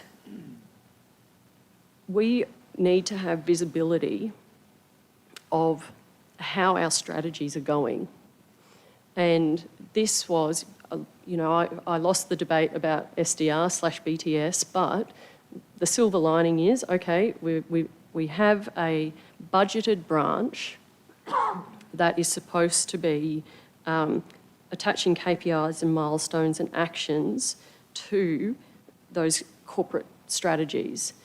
So, for instance, the sustainable transport strategy. Councillors need to be able to see, where is that? How's it going? And this is where I would have thought that we would be seeing that. Can you comment on that, please? Thank you, Councillor. I suppose it goes to the whole development of the operational plan, which occurs prior to the commencement of the financial year, in line prior to the budget process, hopefully. That then flows into the year. So once the year had commenced, changes can be made to the plan through, indeed, this process that we have here today, where we adopt change. So if councillors feel that there needs to be a change as we've gone along, then this is the time to do it. Or indeed the next quarter when we come back to do it. There were changes recommended as part of Q1, which of course we're then reporting on, I think, as you say, November. So we're reporting on to the September quarter in November, as we're reporting the December quarter in February. So much has moved along. I suppose we start with an ops plan at the start of the year. I've inherited that later in the year, and we are undertaking things that are generally, I think, in accordance with the directives we've been given. It goes to that whole question, how we measure what we do and what we wish to see in an ops plan, and hence our reason to come back to council with an information session asking exactly this question, because with Q1, when we're reporting that in November, you may recall I asked the question of council, is this what you wish to see? We're anticipating that we could perhaps do this better, given the questions that I was seeing from the councillors. Okay, so the understanding is that those 4 points that I just mentioned, integrated asset management, functional service improvement, service delivery implementation, and the corporate transformation and strategy would be reflected in this op plan. So I'm not going to spend today wording suggestions for inclusion in an operational plan, but it might sound wordy. It's important critically for councillors though, because we endorse these strategies, and there's a lot of them. In Councillor Summerfield's portfolio, we've got waste strategies. In Councillor Taylor's portfolios, we've got transport strategies, planning, we've got city centre master plans, we've got all sorts of things happening all the time. And for us to be able to actually track progress, this is where we have the opportunity to do that. And so that is what I would like to see reflected when we have the time to do that, and before the next quarter, that it comes back and we actually can see how we're tracking with those strategies. It's a comment. I don't expect anything at the moment. Like I said, I'm not going to word something up right now, but that was one of the reasons that this council resolved to do the BTS. So it should be reflected in this. And then when you've got requests for change, so change management has come out of BTS and gone into PCE, and the service development and, what's it called? Service development and actions have gone to ICT. Those are the requests that have come to us today. So when council endorsed BTS in August, it came with a budget, and you've lost 2 functions from that department, and they've gone to PCE and ICT. So has the budget been adjusted accordingly, and the budget for those roles similarly gone to PCE and to ICT, or has it stayed with BTS?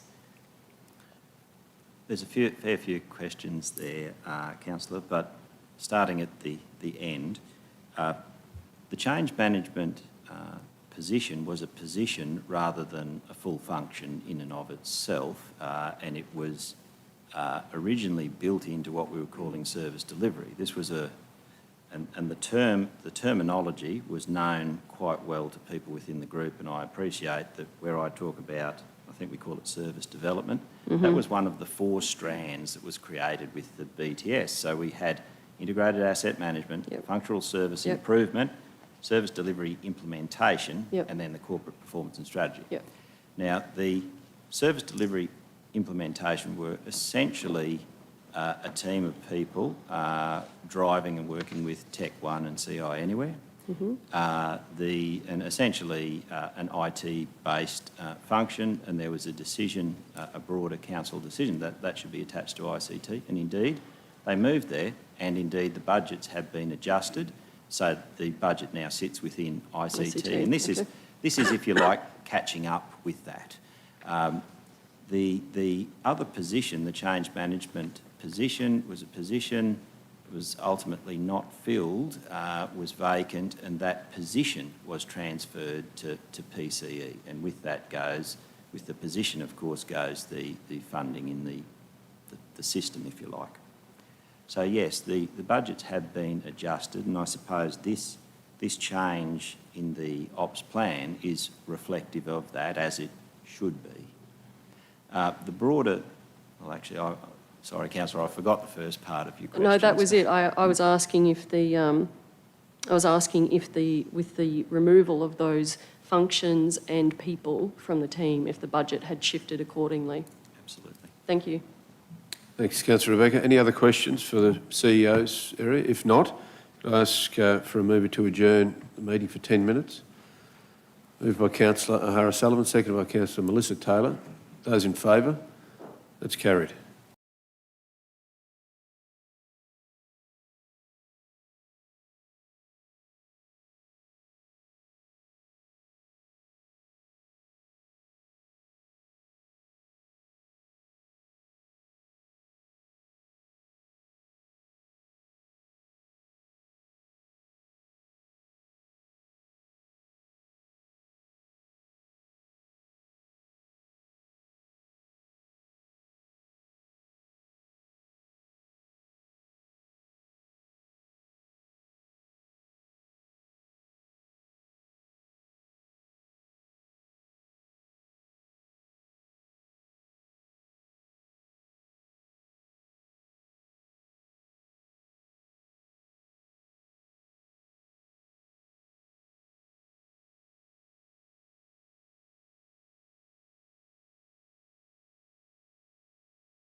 resume our meeting for Finance and Business Strategy for February and move, if we can, councillors, to the Environment and Community section of the operational plan, which is on page 36 of board books or page 17 of the operational plan itself.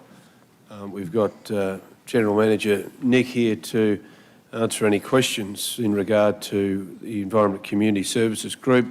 I wonder, Nick, if you wanted to make some opening remarks first, if you'd like to. We'll reserve that for questions, whichever you prefer.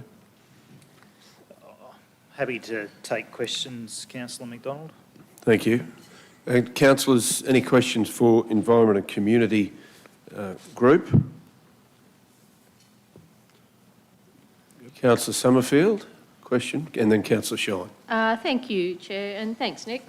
So, Nick, on page, or should I say General Manager Hauser, sorry, page 30 of 35 or 49 on board books, it talks about, so 6168 is the KPI.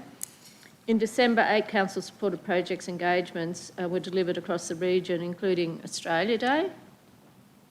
And that's January, so this is to the end of December. I'm just wondering how Australia Day engagements could be included in that, particularly given that, you know, in January there was a resolution moved by this council which hamstrung a lot of those events from going ahead.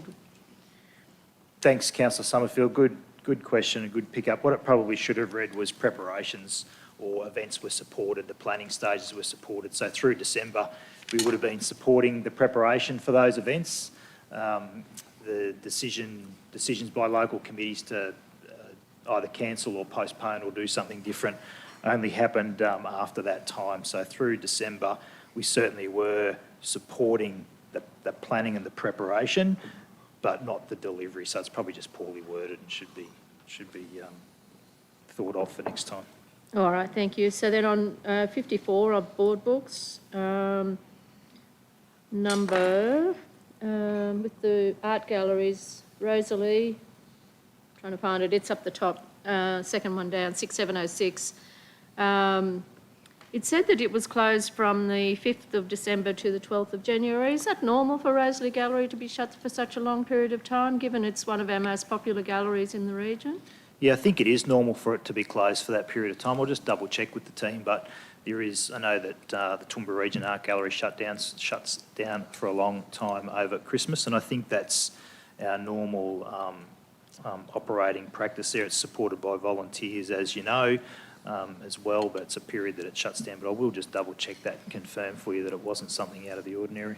If you could, because the Toowoomba one only closed from the 24th of December to the 3rd of January. So that would be great. And then on page 55, I've got, could you explain more about the adopted service delivery model and its delay, please?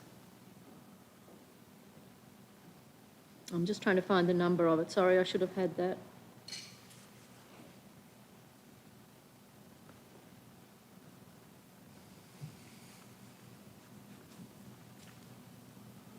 Oh, it's... That's the milestone. 6642, is it? Is that the milestone for implementation of adopted service delivery model? Milestones in library services? Yeah, 3 from the top on page 36 in the operational plan, 55 on board books. Yes. The milestone. Yeah. Adopted service delivery model. Work has commenced on adoption of the service delivery model. Could you explain what that is and tell me more about it, please? I can. The adopted service delivery model is in relation to the report we presented to Council in October around library services. And so this is around doing that additional work that we needed to do. Remember, there were a number of strategies that that fell out of that report that we presented in October. So there were communication strategies, engagement strategies, and the adopted service delivery model. So the work's commenced on that. The milestones behind track, unfortunately, in that space, the staff responsible for the delivery of that work were distracted by a lot of the moving COVID requirements in the lead up to and the reopening of borders and the impacts that they had on us and so on and so forth. So it's been some of that work, the resource has been distracted and taken away to work on other things. It will need to pick up its focus now that those things have settled down for us. Okay, Nick, so could you just explain, does that include opening of library hours or does that include different programs with when the library's open? I just need to understand that better. Both. So it includes both. So we'll be reviewing opening hours, and we've increased those opening hours as at November or something. So that has been implemented? That's been implemented, and you'll see there's some KPIs in the report around library opening hours, and they are back to where they had been planned. Last quarter we reported that we were behind schedule, but we've caught that up. We're back to where we plan to be. But this is a broader review also around programs and services and how they're delivered and at which libraries as well. Okay, thanks, Nick. That's it for now, Councillor Summerfield. Thank you. Thank you. Councillor Shine. Thanks, Chair. If you, Nick, if you go to page 27, that last item, in relation to youth attendance target of 540, an actual amount of over 10,000, is that some mistake there in those figures? Yeah, there is, Councillor Shine, thank you. The zero is an extra digit, so the actual progress is 1,122, which is still very strong performance compared to the target of 540. The team tells me that's very much the result of a very motivated youth leaders program, and they're very active and motivated and engaged in that space. So almost double the Correct. target. Yeah. Yes. Could you go to page 44, and in relation to trees planted, achieved close to around about 2.5 times, or 2,450. Does the increase in planting affect our ability to keep pace with the maintenance of these, with the impact of good grass growing conditions taking a focus at the moment? Thank you for the question. The maintenance of those trees planted won't impact our delivery, our ability to continue to provide grass cutting services. Both of those services are provided by very distinct teams within the Parks and Recreation Services branch. So we have a city trees team that looks after the trees, and we have grass cutting teams. We supplement that grass cutting labour with contractors and casual labour and the like during peak periods. The reason that we're ahead of our schedule with those trees planted is we've had a very good season. As you know, there's been plenty of rainfall and moisture, and it's allowed for favourable conditions, so we've been able to get ahead of that program, and that will start to slow down now, so we won't continue to see that same trajectory of overperformance, I don't think. Because of the wet season as well, the tree maintenance programs have been a lot easier on our work team. So we haven't had to visit trees every week to water them or every fortnight. We haven't had to do that. They've been maintained by natural rainfall. So all in all, it's been a pretty good season for us in that space. My final question is page 45, in relation to the Bates dispense target of 3,000, and the actual was 4,310. And does this indicate a genuine uptake greater than Council predicted? And should the community be congratulated for their commitment to this project? Thank you. That target has been set based on our historical uptake of the program and as a rolling average. I think the performance that we've seen is within, I guess, the range that we would expect to see. So it's been we had a particularly good uptake in our last program in August, and we offer 4 baiting programs throughout the year, so we saw particularly good uptake in August.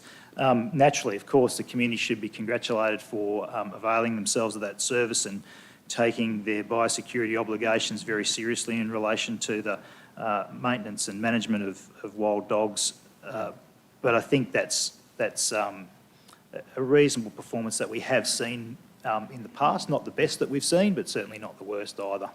It does show community enthusiasm for it. And I think it's influenced by seasonal factors as well. So, if wild dogs are more prevalent and sighted, and people will avail themselves of that service. So some of those things are a little bit difficult to predict, but the target's been set on our average performance over the last years. Thank you. Thanks, Councillor Shine. Any other questions for GM Nick? No other question? Oh, sorry, Councillor Summerfield. I have, thank you, and I'm just trying to find my page, sorry. So page 67, 6322 graffiti stop. So I've been advised that graffiti stop are not operating at the moment and haven't been for some time due to staffing issues, I believe, unable to get, I think they use volunteer as part of community service to do their graffiti stop work. And they haven't been operating, and I'm just wondering, would council review the amount of funding they provide to graffiti stop, given that they're not operating in that space at the moment, given that we give an amount of money every year for that, and there's graffiti around our city that isn't being removed. Just wonder, are we reviewing how much we actually pay them? Is that done as an incremental thing? If they only work for 6 months, we give them 6 months worth of funding, or? Yeah, I think naturally that stands to reason that if they're not providing the service, we review what we're paying to them. I'll check with the team and find out where we're at in relation to that. It's only one part of that particular action, but, you know, it's an important one. So, and we certainly do make a payment towards Safer Toowoomba Regional Partnerships, and part of that is for the graffiti stop program. I need to check the details, Councillor Summerfield, but it does stand to reason.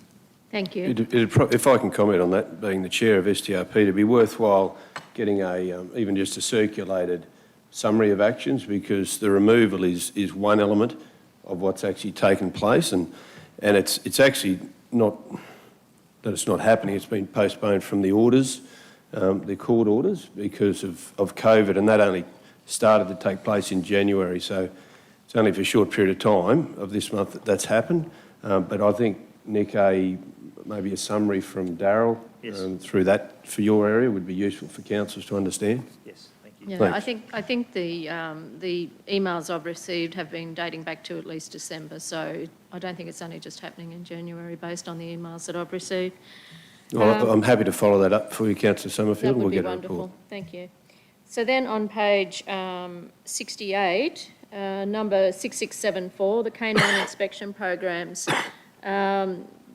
it's not meeting its requirements, and I'm just wondering, the situation will be reviewed after recruitment processes are complete and officers trained. Can you advise whether the officers have been recruited, or what stage you're at in the recruitment process, to ensure that, you know, this is a really important one for our community and also for us too, actually, in relation to revenue? Absolutely. Look, this commentary is up to date as at the end of December, so early in mid-January that information's happened. So we're in the process of doing recruitment. It's not been finalised yet, and so we don't have the staff on board and conducting the training yet. It's a particularly difficult area to attract and retain staff. It always has been. It continues to prove to be the case for us, and when you throw in all those broader macro influences that we were talking about earlier, it's a challenge for us. So Nick, you've just given me a thought. I wonder whether we would look at considering outsourcing that sort of thing to someone like Ability Enterprises, who do a fantastic job with our waste facilities. And it might be just something to think outside the square with that one. I don't know. There could be issues with doing that. I don't know, but it could be something worth thinking about. Yeah, it certainly is. There are options to outsource. There's some complexities there around the requirement to be, I've lost the words now. You need to be a delegated approved officer to undertake those things, and that it's not to say that we can't do that with contractors. We can. We have explored some of those options in the past. It's proven to be extremely expensive to do that, but you know, desperate times call for desperate measures. So I'll have another look at that. Thanks, Nick. That's all I've got. Thanks. Okay, thanks, Councillor Summerfield. Any other questions for GM Nick? Thank you. Thank you, General Manager Nick. Thank you, councillors. We move then to Finance and Business and welcome Anne-Marie. So once again, thanks, Nick. Once again, Anne-Marie, I offer you the same courtesy of making some opening remarks if you'd like to, or reserve that right for questions, whichever you prefer. No, I'm happy to take questions. Okay, councillors, questions for Finance and Business Strategy Group, Anne-Marie. Pardon me. Councillor Rebecca and then Councillor Shine. Thank you, Chair. Through you, Hi, Anne-Marie, thank you again. Page 65 of the report, that's 85 on board books. Under procure to pay, I've got some questions. Yes. So we're not meeting any of our KPIs for that procure to pay. And those are invoices paid within council payment terms, percentage of invoices not receipted at end of month, and the percentage of accounts payable supplier statements reconciled during the month. So I have two questions. The first is, so it's saying that 48% of all our money spent on goods and services we didn't account for, and that they're paid because it's paid only on receipt of goods. So I want to understand from you, what are the financial reporting, what are the risks from a robust financial reporting approach that we're carrying, given those percentages? So, Councillor, I think I need to take you back a step. So, as a part of our pandemic response, we changed our payment terms from 30 days end of month to 14 days date of invoice. It's a massive stretch for an organisation our size. We are working hard on centralising procurement, and where procurement has been centralised, we have identified that we can pay our suppliers within the terms. 14 days is a massive stretch, and there isn't any other organisation. And you know, we're increasing the amount that we're spending locally, and then to put that 14 days on top. So if we're not making the 14 days, we're making 21 days, and maybe we need to put a separate target in there to say, so with 14 days, it's an incredible stretch, and it's a huge improvement from where we were, even with these figures here, it's a huge improvement from where we were 18 months ago, what we were paying 30 days end of month. In saying that as well, December, so these are reports of the 31st of December, so reconciling statements at the end of December is always a challenge because we're closed, because there's a lot of holiday around that time. Plus in that particular team, we had some unexpected absences that hadn't been anticipated. That's over and above the leave. So there are some issues there that we are most certainly addressing. We pride ourselves with something that we reduced a couple of years ago, was doing special payment runs. So it's the payment run is every Wednesday to go into our supplier's bank account on Friday. But if we need to do a payment run to pick up any of these, we most certainly will, and look after our suppliers. So it's a huge stretch. I noticed the figures, but if we look at even 76.4% of invoices paid, that's 14 days. So we're doing better than other people. We brought that target back significantly. As we centralise the procurement and ensure that those purchase orders are raised correctly the first time, it'll be easier to receipt, and we'll see some improvements there. So from a risk perspective, though, in terms of the robustness of the financial accounting, any concerns that you have with that 48%, number? I think those figures are particularly high from December, and you can expect to see an improvement at the end of March. No concerns. The other question I had is more generally, and I appreciate what you're saying, but I would suspect that most organisations and local governments have had exactly the same thought and realised that they have to change their procure to pay terms because of those disruptions to the COVID supply lines. So while I appreciate what you're saying, I think that we're probably playing on a fairly even playing field with most other businesses or organisations of our size. So if we take into account, we've got supply chain interruptions and we've got recruitment challenges, both of which have been really talked at length about this morning, that doubles down on how much we have to rely on our suppliers. Yes. And so from a supplier perspective, I'm concerned that there's, I'm concerned, but I'll hear your answer to this. Why would a supplier come back to council if they can get their invoices paid faster than they are being paid at council? And is there a risk there that you can see? I can certainly see two, but is there a risk there that you can see that you think should be brought to our attention? At this stage, we haven't identified any issues as a result of not meeting the 14 days. There have been no issues raised that supply has been deferred or cut off because we haven't met payment terms. We have had no instances like that. We have a very good team working in this area who have established relationships with our suppliers, and I think the 14 days is it's very good payment terms. Okay, so from a risk perspective, I would have thought that reputational risk and a risk that we won't be able to deliver infrastructure would be something that is being kept in mind. But you're saying that there's been no issues raised by suppliers. So and Councillor, I'm happy to get the payment terms of other councillors and other entities for comparison purposes. Yep. That we're finding this 14 days a really stretched target, but we are, like, I know it's not 100%, but we are achieving well, and we've only been doing this for a short period of time. As we bring on more branches into the centralised procurement, we're certainly seeing better results in this area. yeah, to my mind, a red tick or a green tick, well, I'm not so driven by that, to be honest, and this is relevant for you as well, Mr. Quinlan.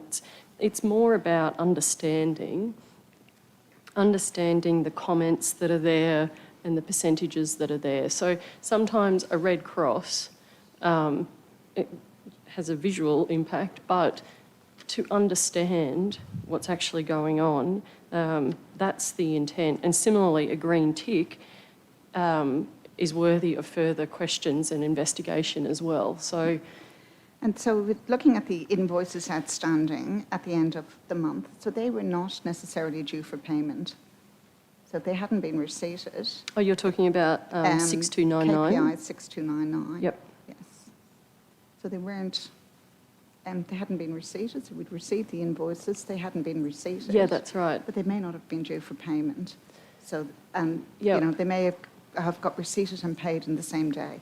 Yeah, so that's why I pulled that one out as a special question about what that speaks to in terms of the what we can see across our accounting transparency. Okay, thank you. Thanks, Councillor Everett. Councillor Shine and then Councillor Summerfield. Thank you. Thank you. Just in going back to those red crosses, those 3 red crosses on page 65, I think it was. Is it indicative of any strategic support that might be needed? As I said, we had some unexpected absences from the team. We are working towards that centralised procurement with some great steps made last year, and I think we're on track to do better in this area. Okay. If you go to page 79, just that last item, number of engagements,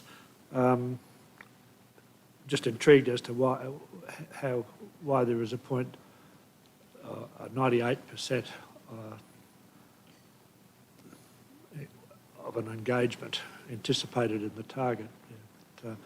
One assumes it should be. Sorry, which page? Sorry, page 79. 79 of the report of board books. Of the report. Of the report. Sorry.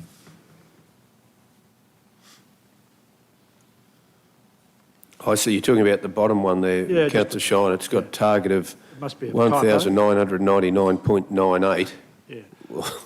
0.98 of an engagement. So I just wonder what constitutes that. One assumes it's a mistake. Okay. But my question is, I'm happy to hand that one over to Kylie. Okay.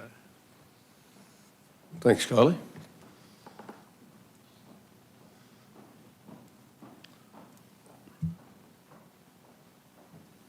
Welcome. Morning, councillors.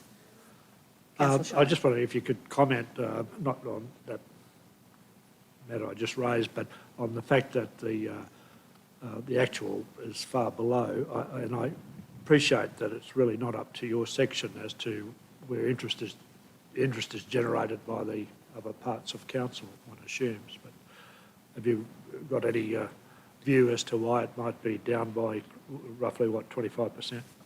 So, councillors, I think I came in around September and talked to you about that we weren't tracking particularly well against our targets. We'd refreshed targets against 4 or 5 year trends, but ultimately the stakeholder engagement team is a centralised internal service, so we support the activities that are budgeted in other areas of council predominantly. So some projects allow for more engagement than others, so it could be the nature of the projects that are currently on council's books. That could be indicative of the number of activities that we've undertaken. So it doesn't suggest that the team's not busy. The team is busy. They've got, you know, from any month, they've got around about 110 projects on their books, some of them in various different stages. So it may be more indicative of the style, type of project it is. Thank you. I don't know if it's Kylie, but in relation to page 85, which is organisational development. Page 85. Page 85, looks like it's under people. Looks like it may be under Rosetta, I'd say.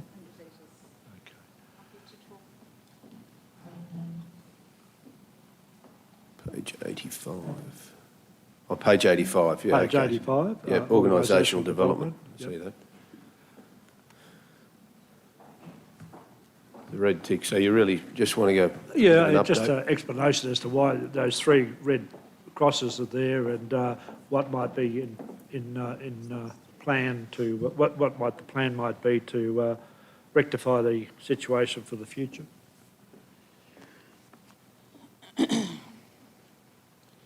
Okay, so, yeah, the 3 red crosses, it would suggest that that's an area that we're not quite meeting the target. But in response, I think if I talk about what we will achieve to the end of this financial year, then I think to get these measures back on track, I think there's a number of initiatives that we're setting up. But before I talk about those initiatives, I think primary to what we're doing to redress some of these red crosses in the PCE space is to deliver to the recommendations out of the PKF report. And there were 24 items that was assigned to PCE to deliver, sorry, 22, but they were assigned to PCE to deliver, and we are already on track for a number of those, and a number of those are in process, and then some others are pushed out for longer term delivery. So that report will be what we are already doing or plan to do will be discussed in depth next week with council.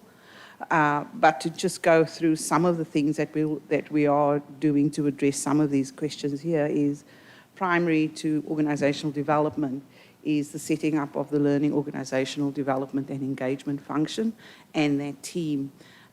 This is one way to enable us to make ourselves a bit more competitive in the market, and learning and organisational development is also quite an effective retention strategy.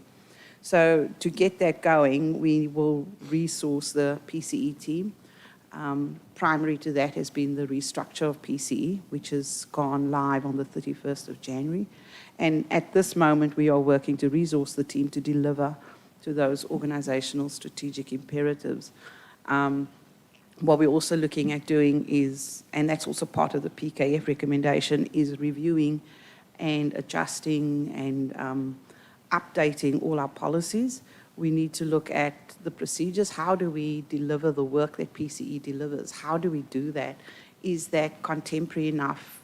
Is that innovative enough to keep up to date with what's happening in the world of work generally? And some of our systems and processes are a bit outdated. some of our ways of thinking is a bit antiquated. So we're looking at updating those as part of what we're delivering to, as in addition to or part of what we're delivering to the PKF recommendations. Customer experience is at the core and primary to everything that we do. For people that we recruit, the customer experience lives in the world of candidate care as well. We have to constantly and always, 100% of the time, make ourselves attractive to people who are interested in coming to work with us. And so we can't take the old traditional view that we do take in, that not us in per se, but in general, when people take the view in the recruitment that they want a job, so we'll make them jump through hoops. Our position is that we've got to have a far better customer care for people who are putting their hats in the ring to come and work with us. Because it's not just about someone applying for a particular role and getting that particular role. Because for every role we put out to market, there's one role, and at the end of it, only one candidate will get that one role. But we also have to provide exceptional customer care and a customer experience to the other people who didn't get the role, because potentially if they have a good experience with us, even though they don't get the role they're applying for, they might be interested in applying for future roles. They might tell their friends that they had a good experience with us and encourage their friends to apply. So it's looking at the full package of putting our staff and our customers and the experience at the core of everything we do. As you all are aware, and as you've all, I'm so grateful that you've want to be participating in the values rollout. I think that's great that we can get that both ELT and councillors have indicated a willingness and an interest to be part of that journey. So that's going to take us a while to roll out to all staff. So values rollout is part of that delivery as well. I could go on and on about some of the other things, but I think when we get to next week and we discuss the PKF recommendations, there's quite a lot of information in there that I think will address a lot of the questions that may come up in this space. Thanks, Rosetta. That answers your question, Councillor Shine. Thank you. Thanks, Councillor Summerfield. Thank you, Chair. And I had a number of things there that I could go into detail with, but I agree with you that next week we will do some work on that. But understanding that there are staffing issues within your area, how soon do you see a turnaround in these results that we're seeing at the moment? For the survey or for resourcing my team? For all of these where we've got red crosses or yellows. I just wonder, I know it's a big question to ask, but you've been in the role for a little while now and you've got a big hill to climb, I acknowledge that, but I just wonder how soon do you see that we'll have more green ticks here in this area? I think the question is, my response, not the question, my response has to be taken, look at the delivery of culture and business transformation on the whole. And I think to get any kind of obvious or visible view where you start to see and feel the changes at the culture level in any organisation, it's a minimum, an absolute minimum of 2 years, 2 to 3 years to see changes, but it's an ongoing piece, and we will take one bite of the pie as we go along, but definitely 2 to 3 years at a minimum for us to start seeing real change. All right, so 6218 on page 101 of Board Books talks about build and maintain positive relationships with stakeholders to ensure strategic people management outcomes are achieved. It mentions their recent departure of key staff impacting delivery. This is a really important one. I'm just wondering where you're at with your recruitment process for that replacement staff member. In the PCE team, we've concluded the restructure. So everybody in PCE who had substantive roles in PCE, they have been settled now, so those substantive position holders are in positions equivalent to what they were holding in the new structure. We are out to market for most, but I would say 60-70% of all our positions we are out to market for, and some of them we are not going to market for at the moment. For example, the positions in the learning and organisational and engagement team, I'm not necessarily, I'll go to market, but we're not necessarily going to interview until that program leader is in place, because I'd really like that program leader to be part of the selection process. So it's a case of juggling how we go live with putting these positions out to market. But as part of the restructure, we have looked at all our position descriptions, and we are well in the process of advertising the positions in the PCE team. Thanks, Rosita. My next questions are for Kylie, if I could, please.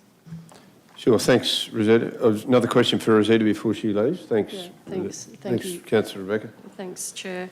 To your point about it taking time, I've said to you, Rosita, Rome fell slowly and then all at once. Yeah. Change is coming. Yeah. I have a question about the one just below the one that Councillor Summerfield just raised. And it talks about data visualisations and dashboards that have been developed for reporting data and identifying trends. And my question is twofold. Are we considered, are councillors considered relevant stakeholders? And secondly, what trends have been identified? To be honest, I will confess that it's going to be difficult for me to specifically answer the one about the trends that have been identified, because the data visualization models that we have has been set up prior to my coming. And so I'm not intimately familiar with the trend analysis. And I'll maybe hand over to Brian to respond to the stakeholder engagement with councillors. I think it's a question of when we get back to what we were talking about before, when Dave was responding about working through councils about what information it is that you really want to get access to, and if that's one of those suites of things that you need to acquire about, we can have that discussion about the purpose of it, when you need it, what format you need it in, and ultimately deliver it in that format that council requires. Thanks. Okay, thank you. I'll keep it on my list. Thank you. Okay. So that's it for Rosita. Thanks, Rosita. Okay, so Kylie, if you'd like to come to the lectern, and Councillor Summerfield, you have a question? If I could, thank you. So the first one is around a KPI for the out of hours, and maybe that could be discussed at the workshop that's apparently coming up in the next couple of weeks. So if we could have a KPI around out of hours, could you consider that for bringing to the... For after hours? The out of hours customer service, when you ring the 131872 number? Sure. I think it'd be good to have it in there so that we understand whether the service that we're utilising is actually being effective or not. That would be good. So the other thing I inquired about was visits to Your Say. There's over a 50% drop in engagement on the target for this year as well. So or is the target for the year, sorry, is what I was asking. So there's 12,499.98 target and actual 5815. That wasn't your question, Kerry, was it? Oh, righto. I think it's... I just saw that 98 and I thought, oh, that wasn't Kerry's. It's wrapped up in the same sort of response, I guess, as to Councillor Shine's question about the activities. Your Say registrations have been down recently because we haven't had the nature of projects that go up on Your Say. So Your Say is just one mechanism by which we engage, and often they're the bigger programs of work that might be regional. We want a regional participation. So we're doing lots of activities behind the scenes that don't even touch Your Say. So again, we looked at our trend data through Dave's team a little while ago over the last 4 or 5 years, and we tried to set targets that were commensurate with where we were then. I think this year has proven that we need to look at that again and maybe take into consideration other factors. So it's not that people aren't going to Your Say, it's again project dependent. And we strive, as always, to cut through and encourage people to participate as much as we can. Thank you. Then I've just got one more for Anne-Marie, if I could, please. Sure, Anne-Marie, thanks. And before I ask the question, Anne-Marie, I actually think 14 days payment of accounts is a big tick, even if you're a little bit out, because if you look at state government, it's often 90 days. And so we do very well paying those accounts in close to 14 days. So that's my view. So Board Books, page 86, number 6153, and you probably won't even have to look it up, Anne-Marie, but it's about there's over 1,000 and I'm sure I've asked this question previously, and yet we're still at this scenario, 1,000 non-compliant suppliers registered. How long do we leave them in the system before we remove them? Because if they're not being compliant, shouldn't we be removing them from the system? Yeah, so, Councillor, that's another one that centralised procurement will sort out for us. So we will ensure that before the purchase order is raised, that the supplier is compliant, that we have all the insurances and everything documented in the system. So we know where the procurement has been centralised, compliance is there. Okay, so that'll help me understand. So what you're doing is you make them compliant when you put them into the centralised system. Before Is we enter them into the system, we're ensuring that they're compliant and we have all their certificates of insurance and currency and everything that's required. Yeah, thank you. Thanks. Any other questions for Finance and Business? No other questions? Thank you. We'll move. Thanks, Anne-Marie, Kylie and Rosetta. Thank you very much. We'll move then to ISG is our next group, and welcome Mike Brady to come forward. Welcome, Mike.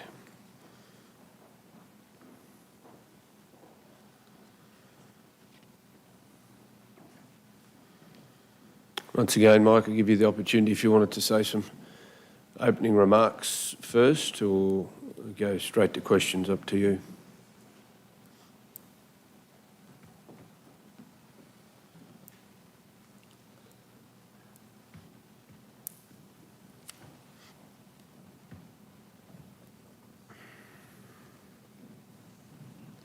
Good morning, councillors, and thank you, Chair. Yes, I'll just take the opportunity. There's a couple of questions that come through in the week, and I'll endeavour to comment on those initially. But just before I do that, just a quick overview of the last quarter. So that's October through to December. Well, we basically had 2 months of rain in that last quarter, and we had the November-December flood event. So that actually had a huge call on resourcing and also had a run-on effect to delivery of programs. So that's probably the biggest effect of the last quarter, and obviously we're still working on matters from that event of November-December. So that always, obviously the weather has a significant effect. That said, we're always looking at how, even with those sorts of challenges, how we also continue to deliver the full program when it looks at both the capital and operational needs. And the questions that came through early in the week was around where we were with our targets on some reseals in the north and the south, that we were hoping to achieve those by the end of the quarter. Those obviously were delayed with the weather, and those are on track for this quarter. So those works, the majority of those works are delivered by contract. So, it's not as though those works don't get done. They just, when the contractor, and that we've been talking a little bit about capital this morning and about commitments. That's one of those commitments. So when we look at the dollars and commitments, we've got those contracts in place, and very confident of achieving those outcomes in regards to those resale contracts. Further, the focus of the first half of the year, and we spoke about this a couple of times through the last 6 months, for a lot of the teams, was delivery of the February 2020 repair program and the capital and the works there. So a lot of where we've flagged a fair bit of our program, capital program, delivery of council-funded works, I'll call it, to the second half of the year. So, but in quantum, the team, there's about $15 to $20 million there that was delivered that doesn't sort of reflect so much in the capital program delivery element. So a lot of work's there. Our teams across the board, again, we're aiming for a December completion of that program, again with the wet weather at the end of the quarter. That has meant that it'll be this quarter when we complete that, the majority of on-ground work, except the culverts. There's about 40 culverts projects being across the region being replaced, in some cases upgraded under with our small council portion of funding to improvements where we can. And that the vast majority of those are being delivered under about 4 or 5 different contracts, mostly to local suppliers, which is pleasing. It's been topical this morning, the discussions on recruitment and vacancies. That is one of our major challenges. And we're working very closely with PCE on various initiatives and strategies on how to attract professionals and that into our teams. So a lot of work's going behind the scene. The whole management team, the Infrastructure Services Group, work diligently to, see what they can achieve in that regard. It is a very tough market out there. And I think it was mentioned earlier, particularly in the professional space, the challenges that are there in regards to bringing people on.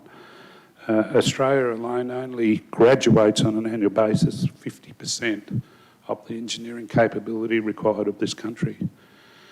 We have relied on for decades the immigration of engineers from around the world to support the ranks of the Australians, and that goes right back to the Snowy scheme. So with that, noting the border's been closed for the last 2 years and we're at the end of the baby boomer generation, which is a big cohort moving through the system and retiring. These are the sorts of challenges, not just us, but I can assure you, my compatriots within the local government industry and more broadly speaking, across the whole engineering fraternity, it's a very topical discussion on many times. And we're robbing Peter to pay Paul, I can assure you, just in Toowoomba alone, the number of movements of between to consultancies and different things that are happening. That said, we'll continue to work towards picking up on where we can, getting the right people. And getting the right people is not just about having the qualification, obviously. It's having that right values and behaviours, and that's very critical as well.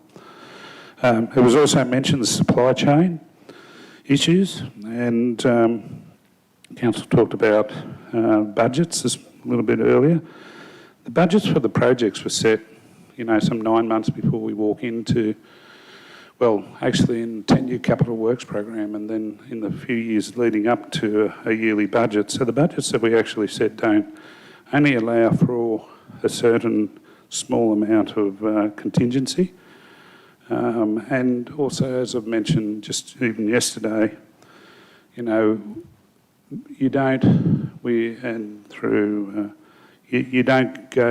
predict the risk of 5%, up to maybe 5% you can cater for within most projects in increases in materials of costs and supplies through the delivery program, but not much more than that. And we don't actually take into account, and I think if there's been maybe a misunderstanding, if there was a thought that we went into this year's budget with allowing for a significant capital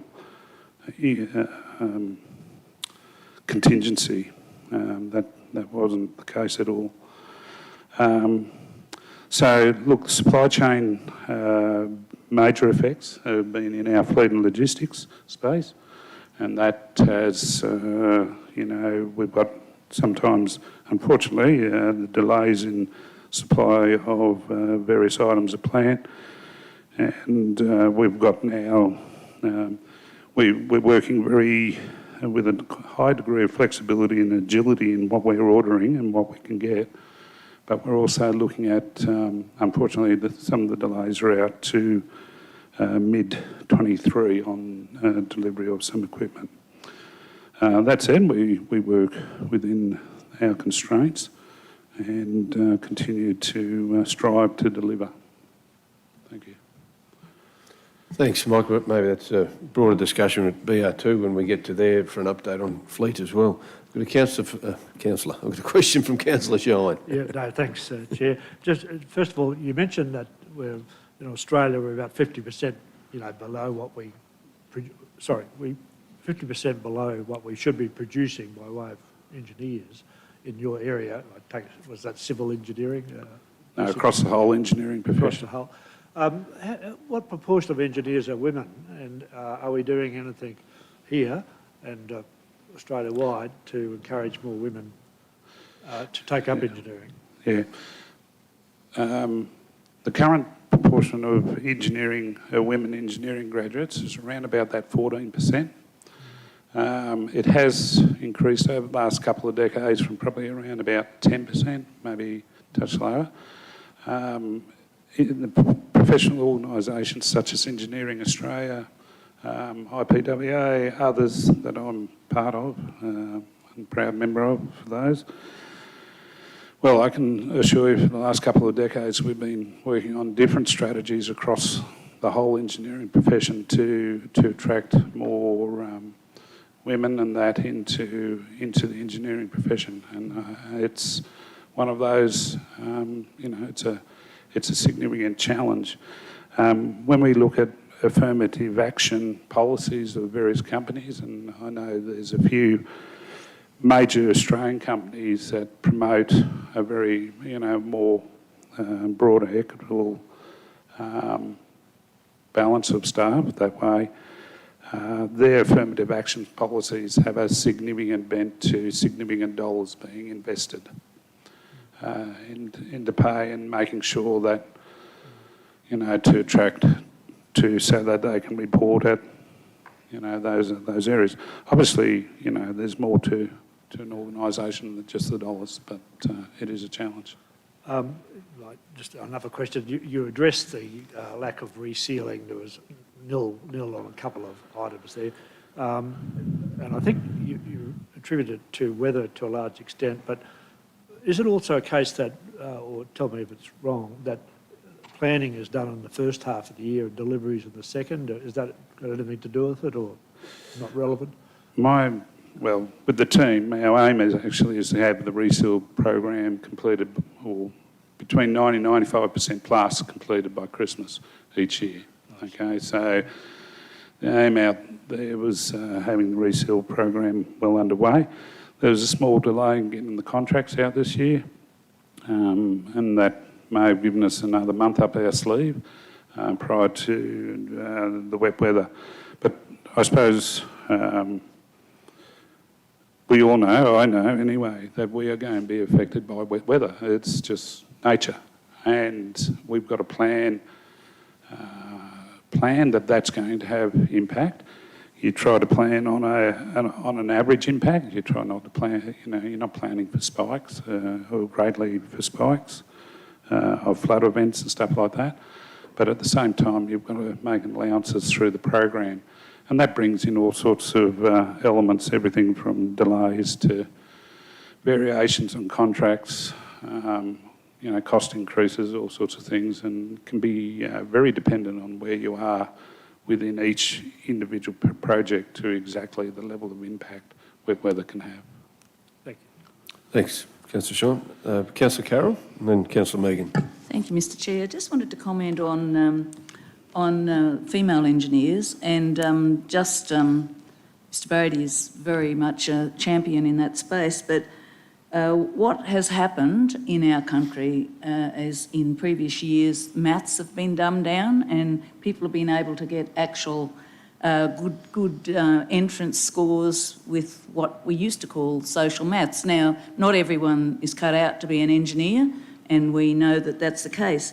But what has happened in our local district here, and I've been sitting around here since 2008, there was considerable effort put in. Council itself had a group called WISE, which was Women in Engineering and Science, and used to go around. We had a couple of engineers in our a husband and wife team that used to go around to the local girls' schools, because what we need to do is have females to consider engineering as an actual, if they haven't got the support or the initiative from their parents to support them, and maybe they just don't understand, but there needs to be an awareness that engineering, there's a saying, and it's quite true, engineers save more lives in the world than doctors do, and that's actually true. So I think that what we need to do is have some sort of a local strategy here.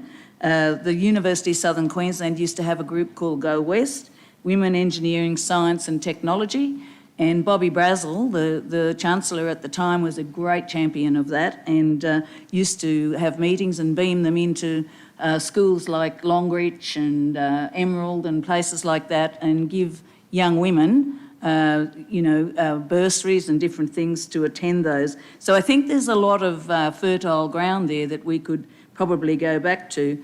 But I have to say that there have been no local initiatives in this area, in this space, for some years. And I know that our GM, Mike Brady, supported. We got a grant from our International Women's Day strategy, and we had a breakfast, and that was organised here for our year, I think it was year 10, 11 and 12. And we had local champions like Kim Murphy and others championing that and sitting at the tables with them. Presentations, Angela Fry and our leading lights in that space. And I actually, I don't think it cost us a lot of money. I think it was 8,000 or something to that effect.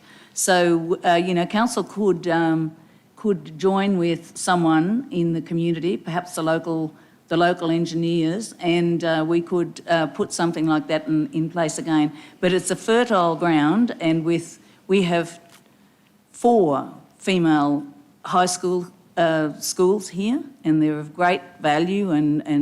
But what we need to do is get out there and have it considered, and consider engineering in all its disciplines as a career. And I think, we do a lot through the Generator program and our scholarships, but, we could do a little bit more if we're wanting to build that up. It's quite a low thing in today's day and age, 14%. Actually, I think locally it's much less than that. So I'd just like to see council consider that somewhere in the future. Thank you. Thanks, Councillor Taylor. Good information. Councillor Megan. Thanks, Chair. I was probably just going to get Mr Brady to remind us about the Generator program and talk a little bit about that. But I was also going to ask you too, when you're recruiting for your engineers, is it, I know you're recruiting for particular skills, but Rosetta touched on it just before about trying to craft that interview process specifically for that cohort of people, not just the specific skills, like the soft skills that might come to try and get those people? Yeah, most definitely, Councillor. In general, our interview process does have a technical element to it, but the majority of the actual interview is around those people skills, the values and behaviours. So that probably takes about, 2/3 the focus. The technical skills basically gets the person in the door. It's really then trying to get the right person for the job. Those values and behaviours that we encompass as an organisation, and how we encourage that through discussions and interviews and the like. And we don't have just necessarily a single interview approach. It can be, depending on the level of the position, the approach that's taken. Just back to the Generator program, I can assure Council that is an initiative that should be extremely valued by this organisation. It is, from external organisations that don't have this type of program, some of them are just trying to kick those sorts of things off now. This organisation has been on the front foot with that, and I would encourage this organisation forevermore to be very much about development and learning, not only for generators, for professional roles, but our apprenticeship programs and those sorts of things. We need to grow our own, and if there's a program that we should be looking at expanding for the future, because these challenges that we have today are not going to go away. I can assure you, look at population growth figures for 2030, and they're 500,000 down on what they were predicted 2 years ago for Australia. So that runs right through in, you know, the flow-on effect. The consequential outcomes of that is that there is going to be staff shortages, but programs such as Generator program prove valuable, and particularly at times like this. And to the benefit of the region, because our generators do excel in many ways, they do get pinched. So sometimes they come back, but I think it's a very valuable service we do as well, if we look at it from that perspective. So, Thank you. It's better to train someone and have them leave than not train someone and have them stay. Exactly. Councillor McMahon. That's an interesting comment, Chair. Well done. Mike, thanks. Just been listening to your comments and thank you for explaining them around recruitment and employment and lack of engineers and the difficulties there. And then you also gave a good answer as well on rain and how that's hampered it. I just picked up the road resheeting program, or the asphalt. We're at 0 from 20 Ks in north and 0 from 20 Ks in central, I think, from memory. So, I mean, everyone says, I'd love my new road, and we've got 20 Ks of it budgeted for, the first 6 months of the operational year and haven't done any of it. So that, I assume, will put the second half of the year back, and we'll be lucky to get, valid reasons, 50% of our designated asphalt repair program done this year. So I know there's issues around staffing and numbers and the right people, and I know there's issues around, we've had a great La Nina year, which has had its pros and cons, but I'm just wondering, is there a strategy to get that number up, or are you doing everything you can, in your opinion, or how can we continue to work on that? Thank you, Councillor McMahon. Look, in regards to reseal program, asphalt resheet program, those sorts of programs we contract out the majority of those works, okay? And those contracts are in market and active, okay? So they've already been tendered, they've been awarded, and they're happening.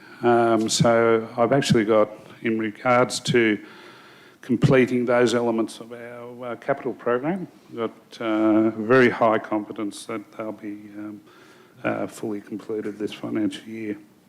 And the vast majority, or particularly the reseals, this side of Easter, and asphalt sometimes, there may be a couple of projects towards the end of the financial year that we do late, and that's typically a timing with various other projects that may interrelate. In regards to the total program, delivery, we do aim, got high expectations of achieving significant delivery pre-Christmas every year. Because by doing that, if you can, that does take off a bit of the pressure in the second half of the year. And you'd lose a month at Christmas, and we've also got this wet weather period through to April. So we plan, if we can get the majority of our work in play and in place well and truly pre-Christmas, or at least organised, that can take the pressure off the second half of the year. That said, that does mean a lot of the expenditure does flow into the second part of the year. We're in, I think, in C&M about $14 million in commitments, about 24, 25 million delivered. So we're in their part of the budget. They're not going too bad overall, but we've just been in further discussions in BR2, but we're going pretty well overall, and there's thinking that we can get to the line okay at this point in time. And that is somewhat weather dependent. But, we've got quite a number of works out to contract, contractors working across the region. We've got consultants on board helping us with the other staff shortages that we have. Unfortunately, that's an expensive exercise and does affect our budget in other manners as well. So we're doing what we can to deliver the outcomes that council's asked for. Yeah, right. And thanks for that. Just a quick follow-up. When it says it's ready to be asphalted, that's engineering, planning, design's all done. It's just scheduling the contractor to come in and really start the work, is it? Yeah, so with a reseal or an asphalt overlay, the planning of a lot of this work goes back 2 or 3 years through the asset management work that we do. That flows into us ground truthing works, and that flows into then what needs to be done for that section of road. And that can be anything from sometimes a bit of design work or just some heavy patching or rehabilitation work first, and then into the final seal. So, there's a fair lead into, and a lot of it can go back a couple of years depending on exactly where the location is. Thanks for that, Mike. Thanks, Councillor Tim. That's it from you. Thank you. Councillor Nancy? Thank you, Chair. Thanks, Mike. I was just going to ask, do you see yourself meeting your roadwork targets by the 30th of June? I think you've answered that you hope to, basically. Thank you. Thank you. Any other questions for GM Mike? Councillor Rebecca? Thank you, Chair, through you. Thanks, Mike. I've been listening to you speak and also considering the conversations that we've had this morning. And riddle me this. Your department, in my mind, seems particularly vulnerable to the interruptions to the supply chains. And from a the first intent is you eliminate risk. If you can't eliminate a risk, you mitigate a risk.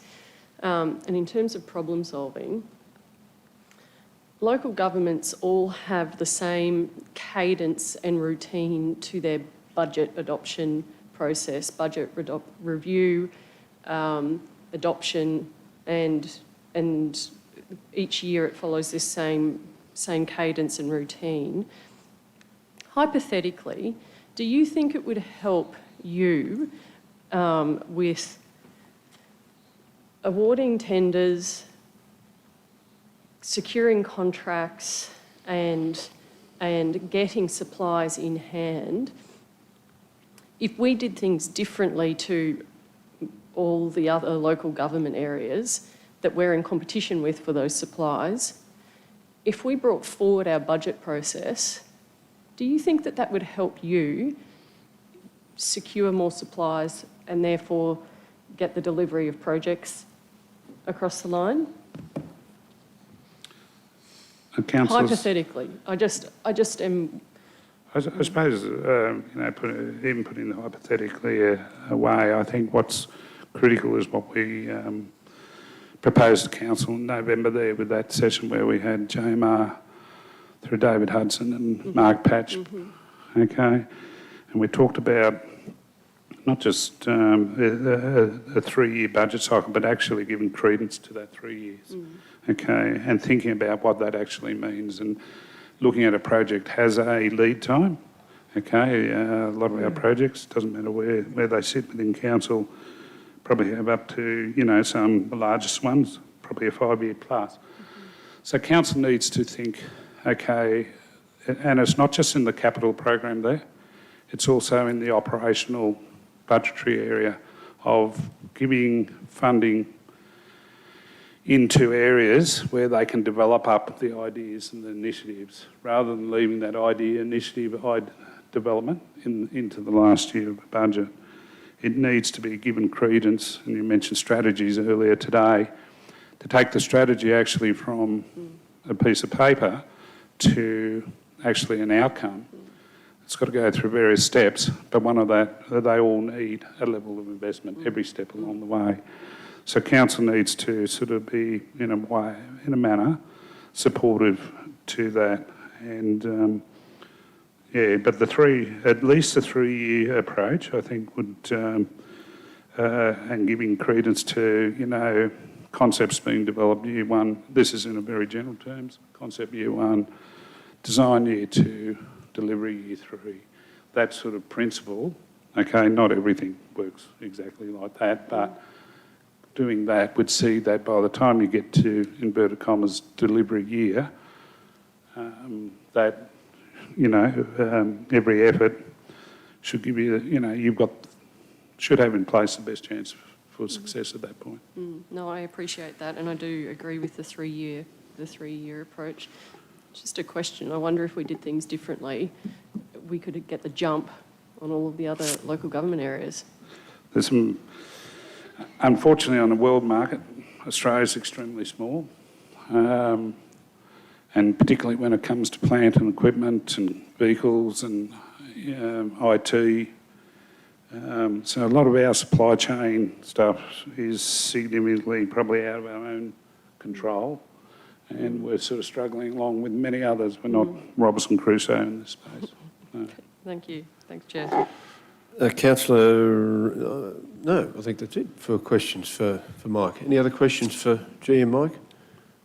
No other questions? Thank you, Mike. Appreciate that. Thank you, councillors. Thank you very much. Our councillors, it is 12:10 in your hands if you want to push on, or we can adjourn the meeting for half an hour or so. Happy to adjourn? Okay. Could I have someone to move that we adjourn the meeting for 40 minutes? Moved by Councillor Shine, seconded by Councillor Carol Taylor. Those in favour? That motion's carried. Back at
We'll resume the Finance and Business Strategy Committee meeting. Councillor McMahon has sent a message to say that he may be just a couple of minutes late from returning. I haven't heard from Councillor Carr, but no doubt he won't be too far from here as well. So we continue with the operational plan, councillors, which is item 3 on the agenda, and move to planning and development. And GM Stewart, I offer you the same privilege of some preamble at the start, if you'd like, before we go to questions. Thank you, Chair, and good afternoon, councillors. Basically, I just wanted to really just fairly high-level stuff. My group really is made up of 2 major service areas, project-based areas. It's really the SPED part of my group looks after, which are sort of those non-capital works projects that are very important for things like the planning scheme and our growth strategies and what have you. The other part is the service delivery areas like development assessment, development engineering, plumbing, building certification and what have you. That is really the point of the spear in terms of the strategic planning work and delivering the planning scheme. So basically my staff really are reliant upon operational budgets rather than capital works budgets, although a lot of the work that is done leads to and towards underpinning capital works that ultimately come through the process, and particularly things like the LGIP that's being put together by SPED. It's also, it features, because of the nature of what we do, we could be described as being top heavy in terms of the professional parts of my group, and most of them are in the higher levels across the board. And also, they are the professionals that are in high demand, similar to engineers, planners, experienced planners and experienced development engineers are in pretty short supply. However, the interesting part I was going to raise, because the issue's been raised a couple of times about gender equity and other equity, not just gender. The planning profession itself is very well represented in terms of both genders, female and male. I'm not sure of the percentage breakdown, but it is one of those professions that over the last 10 years, I guess, has certainly attracted the interest of female professionals. I might leave it there for questions. Thanks very much, GM Stewart. Councillor Shine, you have a hand up, then Councillor Megan.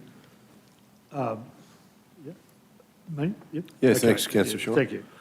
If you could go to page 135 of the report, at the top thereof, it refers to the Toowoomba CBD PDA, and that on the 24th of February this year, yet to happen, an investor-developer tour of the CBD and PDA with the Property Council of Australia is to take place.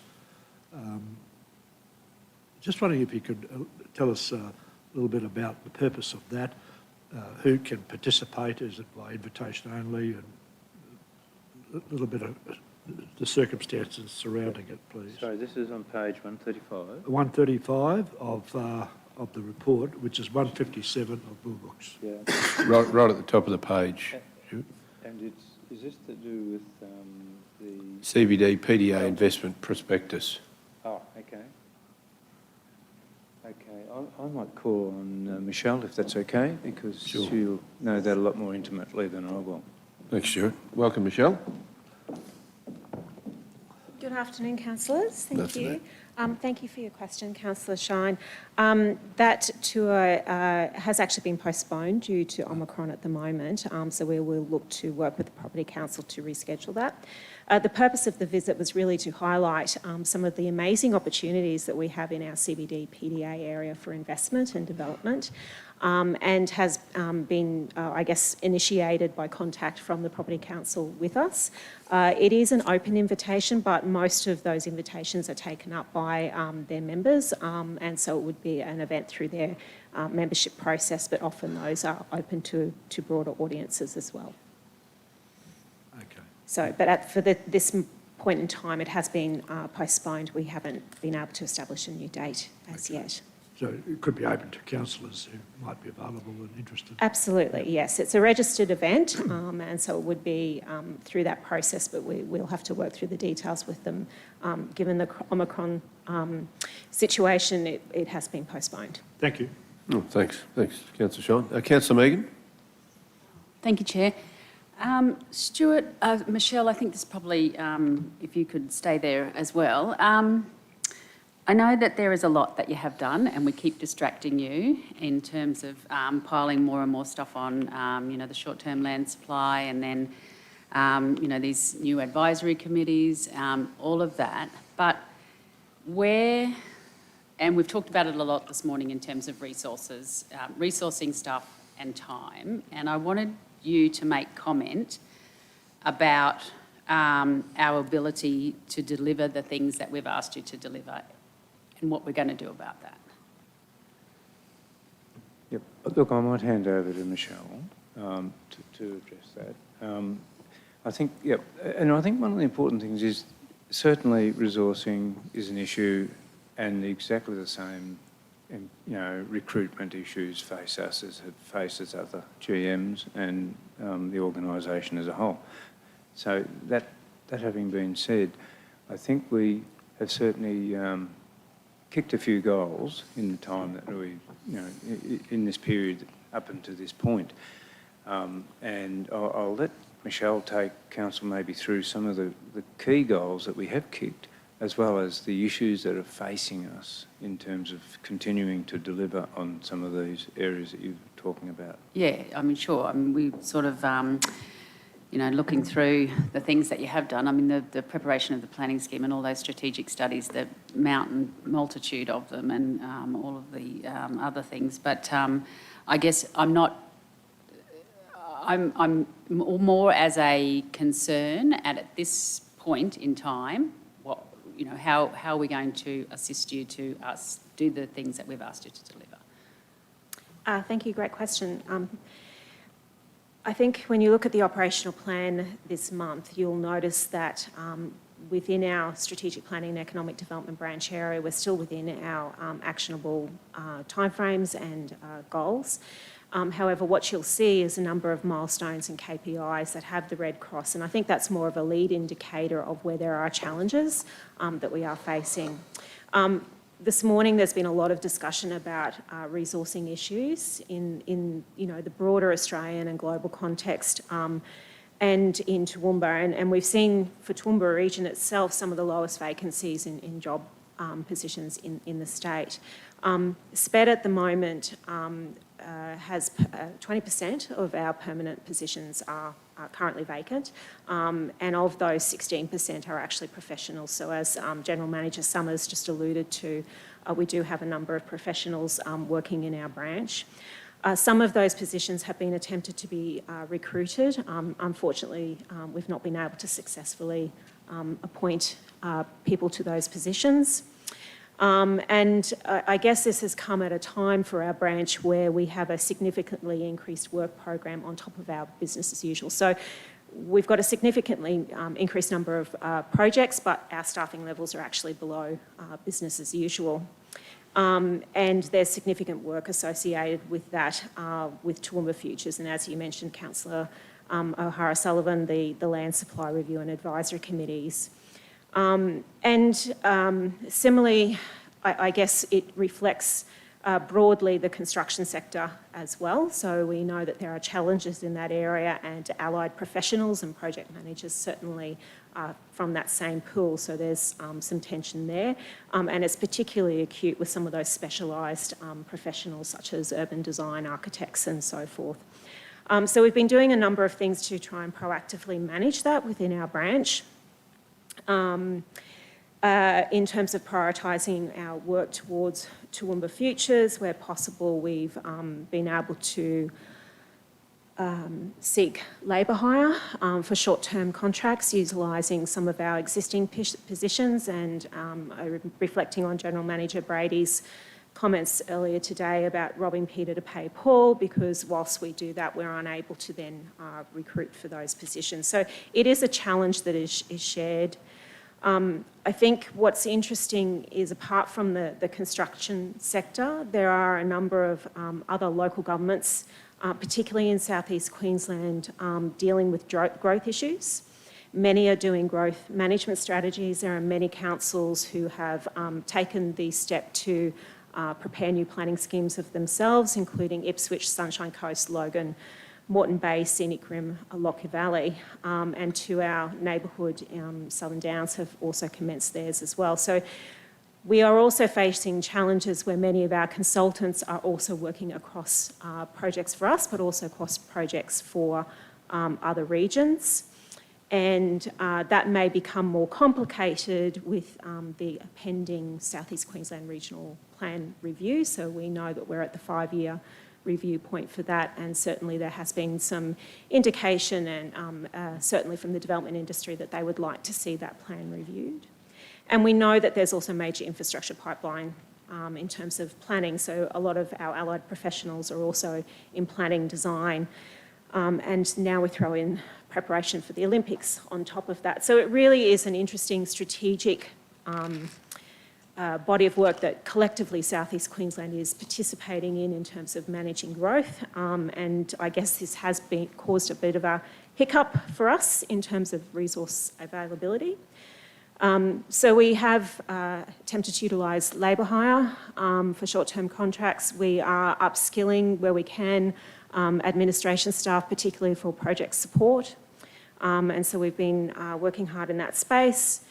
I've met with Rosita in relation to a potential recruitment strategy, not dissimilar to that which General Manager Brady spoke to this morning, which is really about marketing ourselves, the excellent work opportunities we have, the great place it is to live and work. And I guess importantly for that, we've got a good track record of success. And so I'm confident that we'll be able to work through those things, but it does have an impact on our work program. Most recently, we this week received advice that the Goodshed business plan and business case, which is one of our operational plan projects, we put that out to procurement. An offer was sent to 10 firms and no offers were received. So this is an indication of the market, and the feedback we've had from consultancies there is that most of those firms do not have the capacity in their work program to deliver or suitable personnel. Many firms are also reporting their own labour issues in their sectors and expressed really their concern to be able to deliver a quality product to council. So this points, I guess, to the fact that we have been really prioritising our efforts based on Council's decision to progress Toowoomba Futures in a timely manner, and that there may be some projects that we need to come back to you with and potentially defer or perhaps extend into the new financial year. The Goodshed is certainly one of those that we would recommend based on industry feedback and capabilities at this time, that perhaps it is more appropriate to defer that until the market can more adequately respond. A couple of other key ones is our city centre master plan action plan. So we have not had an urban designer in our team since July due to an extended absence. And we certainly will be looking at options to try and resource that, and I'm happy to come back with some of those options, which may be recruitment. There may be options associated with, I guess, the executive manager. Mr. Quinlan this morning spoke about the restructure of the Regional Architecture and Heritage branch. Certainly that gives an opportunity to, you know, rebuild a well-rounded urban design, architectural and place activation team, which would help not support just this project, but many other council initiatives that are on the books. And the other one that we were due to be advancing is also the climate action strategy. So many of our team members have been focused on Toowoomba Futures and LGIP in that space.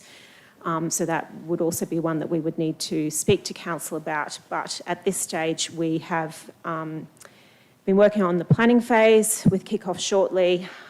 We could expect to complete the initial phases as outlined in the Queensland Climate Resilience Council's framework this year, including community engagement, our local data that informs and articulates the current climate risk for the region, establishing that climate risk position statement and preparation for a toolkit, which informs the next phases.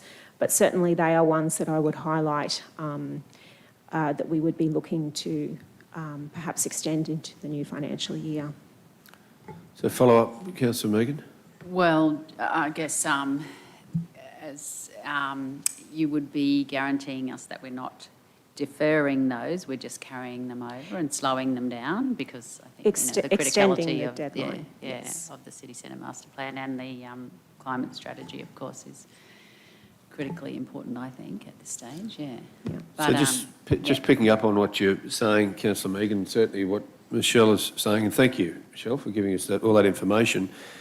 We've got a budget review coming up. We've mentioned that we've got, you know, the highest level of vacancies in the organisation. We've explained how difficult it is to get people, and perhaps contractors might be part of the answer, or recruitment. It would be really useful for councillors to get a report, or even just a session to work through, and maybe that's through the BR2 process, highlighting exactly what you've said, and some level of not so much guarantee, but give councillors the idea of saying, well, this is where we sit at the moment, these are the options that we're looking at, because that can then feed into the operational plan for the rest of this year. That would be really useful, I think, because the items you've said aren't of great risk if they're delayed in some manner, but because it was in the operational plan, we said we'd deliver it. All these reasons are reasons why, but that would be quite useful if we could arrange a session, or even if it's part of BR2, and how that can work through with finance particularly, and Rosita, you've mentioned Rosita, so that might go a long way to answering some of your questions, Councillor Megan. Yeah, no, I'd be happy with that, Chair, very much so. Thanks, Michelle. Questions? Councillor Rebecca? I will pick up on Councillor O'Hara-Sullivan's comments and yours there as well, Chair, because it is this vicious cycle, and I've spoken with GM Stewart and Michelle about this. It is a vicious cycle, and there is risk, because if we don't execute those strategies, say on the environment strategy, then we know that things like Olympic investment and attraction to Toowoomba have in their prerequisites that level of environmental sustainability and carbon neutrality and carbon positivity, actually. And that's just one example, but across other industries as well. So we need to execute that so that we can attract investment. And then from like a city centre master plan perspective, we need to, you know, modernise and move forward with the living options in the region, because that's how we attract the professional classes that we need to fill these roles. So on and on it goes. If we don't have the people to fill the roles, to do those strategies, we won't attract the people who can do the roles to do those strategies. So Yeah, I don't think anyone's disagreed with any of that. I think it's just getting something back that gives us some clarity around how we can move forward with it and the timeframes. Do you want to add something? Look, I want to just highlight that despite these challenges, our team is kicking goals and we haven't lost sight of those objectives of our strategies and within the corporate plan. So we have, held workshops with the CBD RAC this year where we've been talking to them about some of their priorities and how we might assist in that space. Our commercial development officer continues to work on an investment strategy for the CBD, and in relation to inner city housing, we've certainly been working with the expert panel now, which is helping to shape some of the thoughts around the levers that we can pull, perhaps considering the feasibility of some of these aspects, particularly with some recent changes to the building code that we've become familiar with. So we are certainly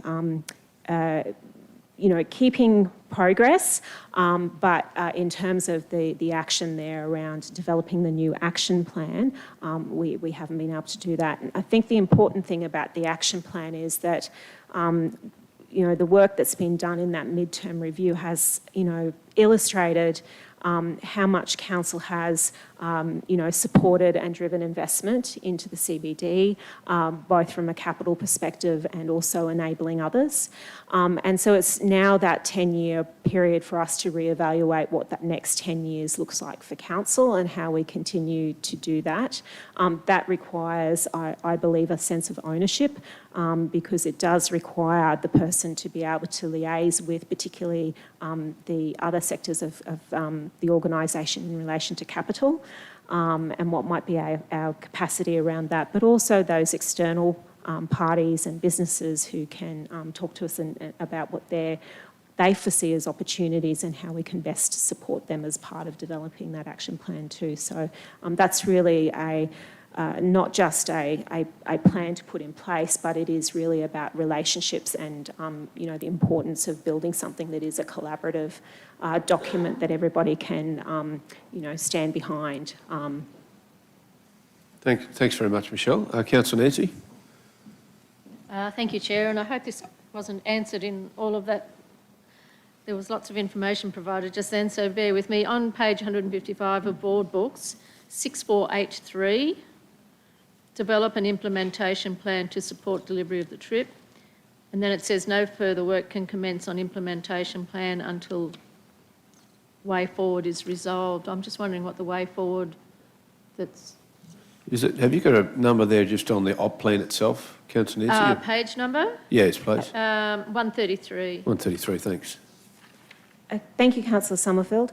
The implementation of the TRIP really comes once we have the new TRIP in place. So the issue that we have at the moment is being able to properly define our next set of planning assumptions that inform the TRIP. That comes from the growth plan and the work that's being done on the planning scheme. So the flow on it's a flow on impact there that has required us to look at that. We are looking at some options in that space. And we'll be presenting to the board shortly and can come back to council once we have input from those people with some other options for council to consider. Thanks, Michelle, I understand that. So on page 136 or 158 of board books, up the top, 6472, the railway goods shed, says project board meeting 20th of December to approve project charter request for offer and supplier list. Did that happen, and what does that actually mean for us moving forward? Yeah, so that was the project I referred to a little bit earlier. The project for the goods shed was to prepare a business plan which looked at the attractiveness of the facility to the market and the take-up around that, what is needed, and to prepare a business plan to help inform any further capital investment. So to understand the benefits of that and also look at other funding opportunities. That's the project that we put out a request for offer, and unfortunately we were not successful in receiving responses to. So that has been carried through to this stage, but as of only a day or so ago, the evaluation panel met and we had no offers to consider. Okay, thanks very much, Michelle. Appreciate your work. Thank you. Any other questions for Stuart or Michelle? Planning? No other questions? Thanks, Stuart. Thanks, Michelle. Looking forward to that coming through BR2 process. That would be great. Thank you. We move now to water and waste, and welcome to Damien, last one of the op plan. Thank you, Damien.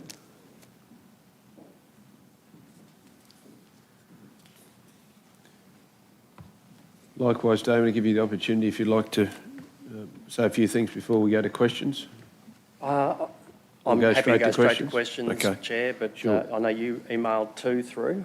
No, that's fine. We can go straight to questions. Councillors, do you have any questions for General Manager Platts?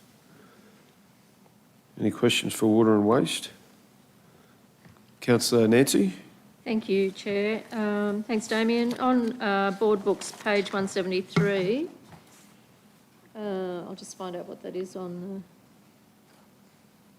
page 150 on the thing.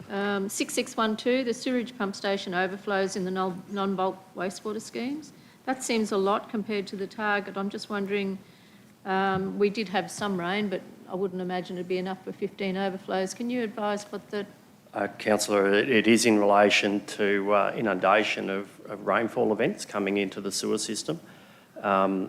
What we're doing about this, and it partly answers Councillor Jeff's question as well, is that's where it links into the smoke testing. So the smoke testing test where we've got illegal connections into the sewers, and we do those. We bring those programs to council. And then we work with Stuart's group, the planning group. They've got a plumbing area, which is Dave used to oversee those, and they have the regulatory authority to go beyond the gate and talk to the customer about that. And we're actually thinking and talking with that group about some resourcing and whether or not we get some of our staff trained to be those enforcement officers as well. So yes, it is the rain events. That's really concerning because whilst we've had quite a few showers, we haven't actually had a decent rain event at all, and by any means of, or any stretch of the imagination that we've had a decent rain event. So I'm very surprised at that result. Sorry, Councillor Carroll? Yeah, that's over the 3-month period. It is high though, Damien. Do you see that there's any risk that this organisation needs to be aware of given that height in those, the 15, or was that something that was easily dealt with and we have systems and processes in place that can deal with it swiftly and without inhibiting the operations? You certainly don't want sewerage overflows. So we do need to find where those inundations are coming in. On the back of the smart meters, councillors, we will also, we've been delayed with obtaining some of the meters, but on the backbone of that IT capability, we'll be able to put things like smart sewer lids in so that we can start triangulating up through the sewer network, not just doing smoke testing into individual locations. There are all sorts of implications. Once that spine, that backbone is in with the 4G, there are a lot of ancillary technologies that we can deploy in the network, not only for water and sewer, but also for things like smart parking and other areas of council. Thank you. Any other questions? Councillor Shine? Yeah, no, thank you. If you go to page 155 or 178 of Board Books, that last item there, expenditure to the end of December 31.16 of the wastewater capital budget against a forecast expenditure of 35.10. The target was 50, the actual was 31.2. So I think the commentary is that the forecast will be that there will be expenditure of 35.1 by the end of this year, by the end of last year, December.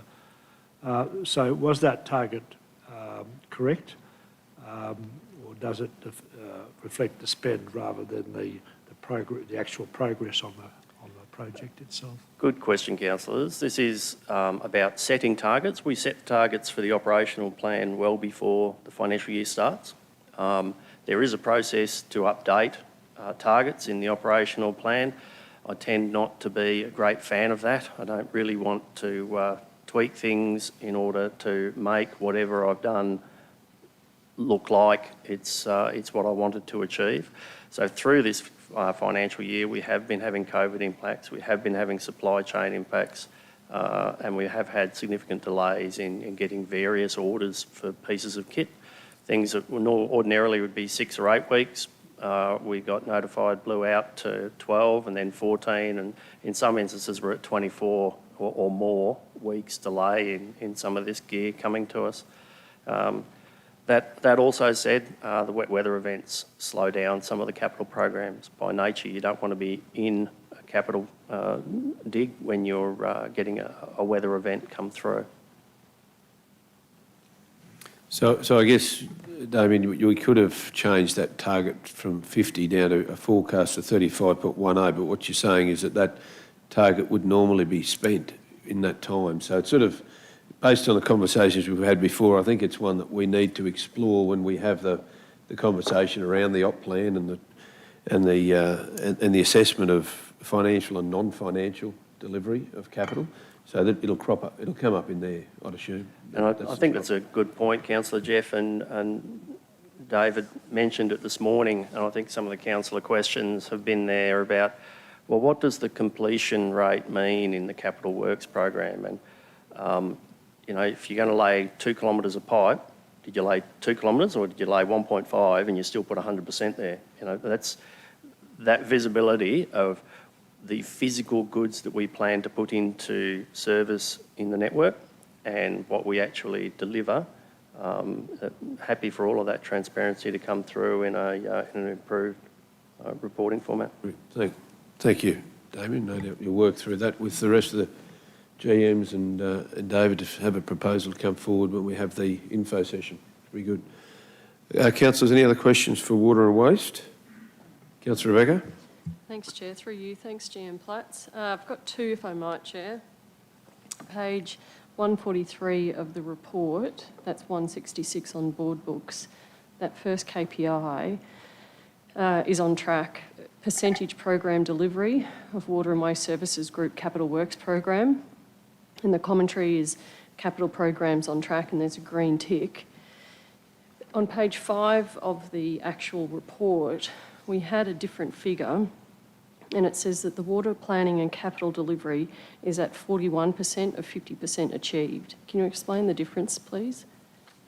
No, I can't right now, Councillor. I'd have to take that question on notice unless, Ray, have you got anything you would like to add?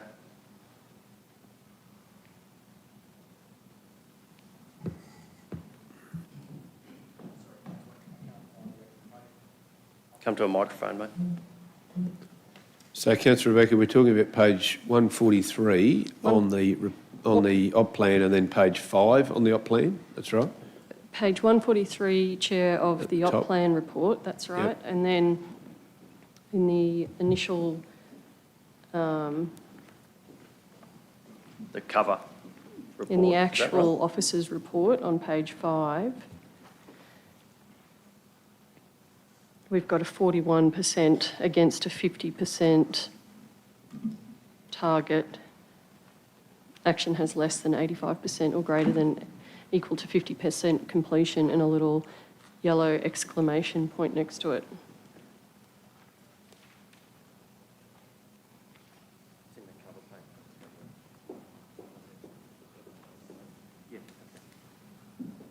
Councillors, sorry, I don't have the paperwork in order. I'm more than happy to take it on notice, and I'll get back to you, or we can sit down and I'll work through it with you, no problems at all.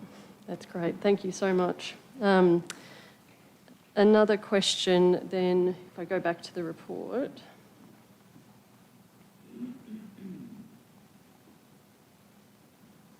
Page 142 of 155, which is 165 on board books. There's a milestone there for to undertake regular GM regional tours, inspections, promoting council's values and behaviours and improving culture across the organisation.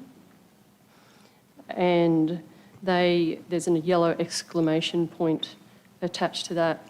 Can you explain, is that a resourcing issue or another issue for that one? Councillors, as an essential service business, we positioned ourselves quite early through this COVID have maintained it. We've isolated some of our teams and minimised our traffic between different sites. So I haven't been to Mount Kynoch for quite some period of time, haven't been to Watala for quite some period of time. So this is COVID related. I'm still getting out to the depot occasionally to see crews out there and out to Highfields for some of the events. But I'm certainly not, we're trying to keep our northern crews isolated to the northern crews, central isolated and southern isolated. And even within those areas, keeping traffic between Watala and Kynoch, etc., to the minimum. We don't want visitors into essential service areas. Thanks, GM Platts. And that was even before Omicron and these reports in December. We've broadly been in this stance for 2+ years.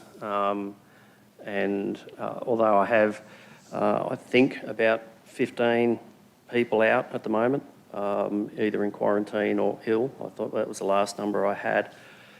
We have had illness not only in the James Cook building, but in depot and in other locations. So we are actively trying to dissuade people from moving where they don't need to move.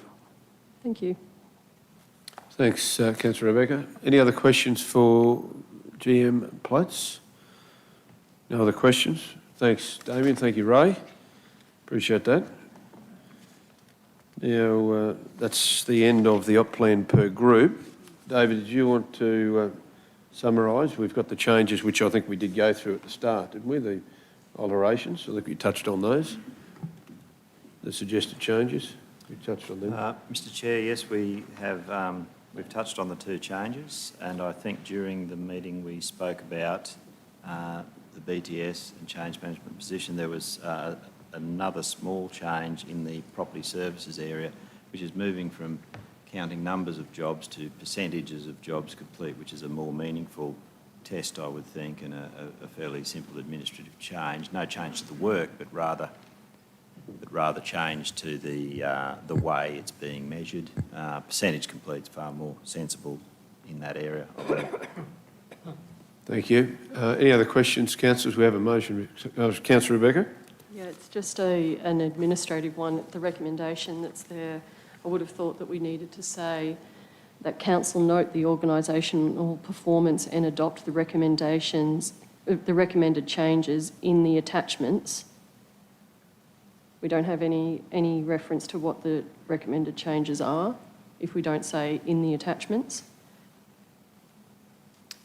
Certainly, we could cheange that to in the attachment. Certainly, it's like a formality so that we know what we're actually referring to. No problem. So that's that's fine. There was a change there that Nick, just a typographical error. I thought that Councillor Shine raised on the youth. There's a zero put in something. Just by way of, we've kept a record of that change, I assume. It was about numbers of youth involved, and it was 540 target, over 1,000, over 10,000. We've made note of that.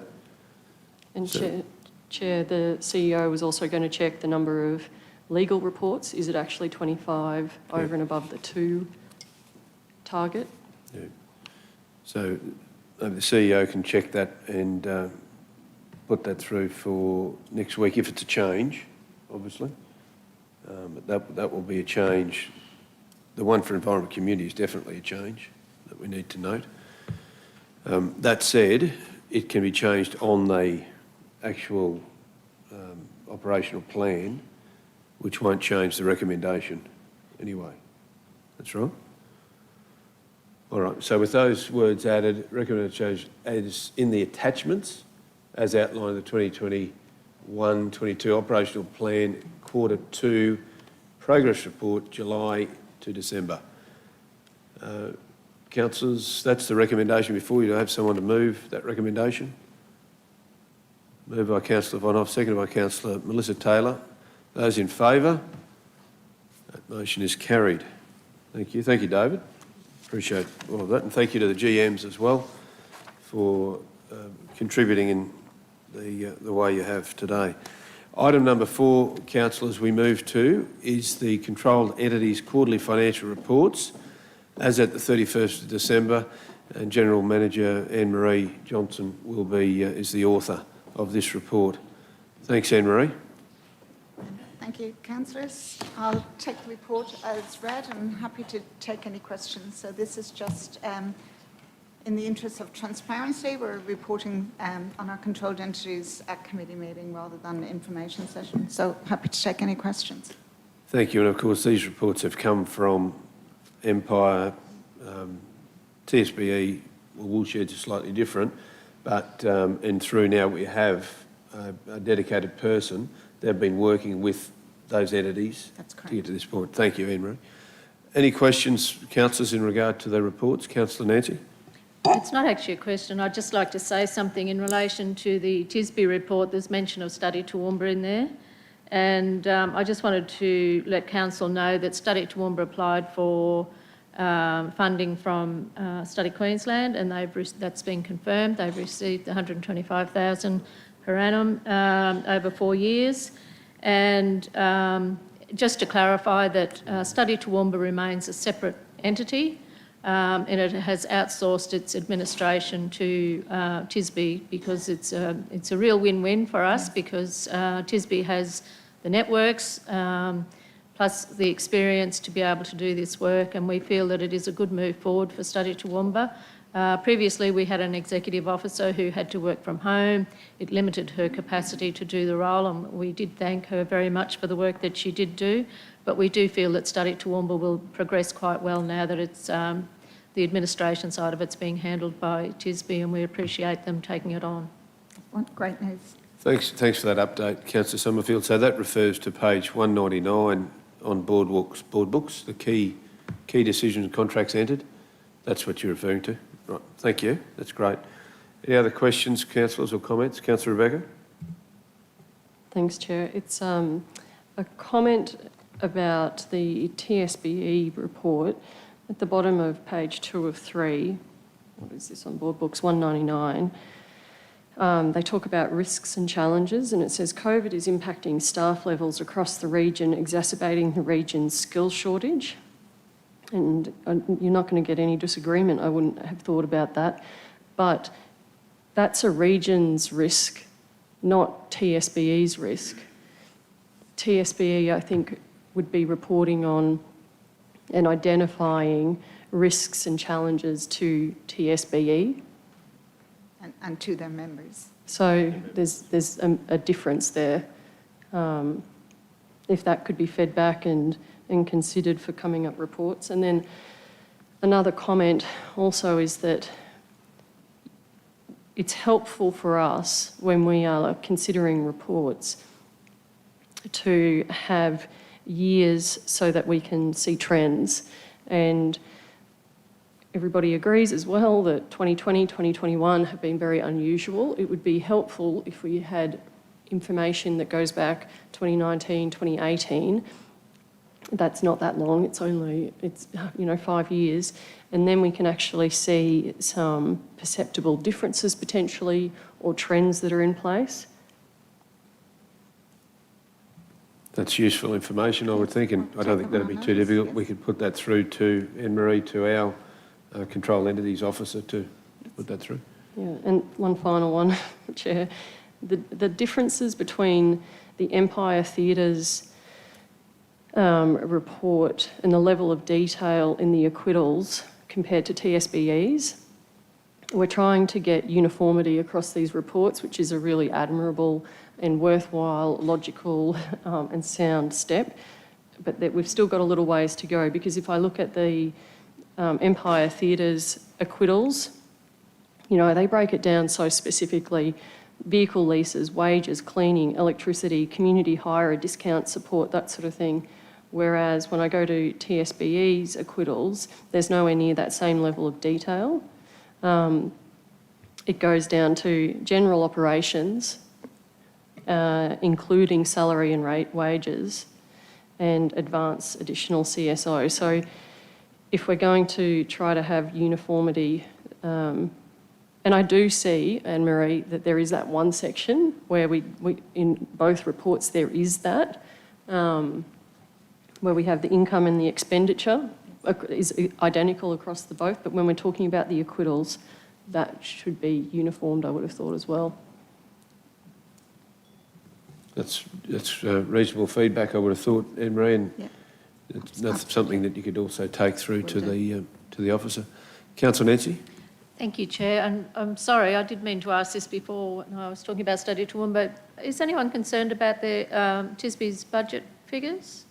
Is there an explanation? Is there an expectation that there's going to be additional membership come in to cover the net loss that's predicted in the current budget papers?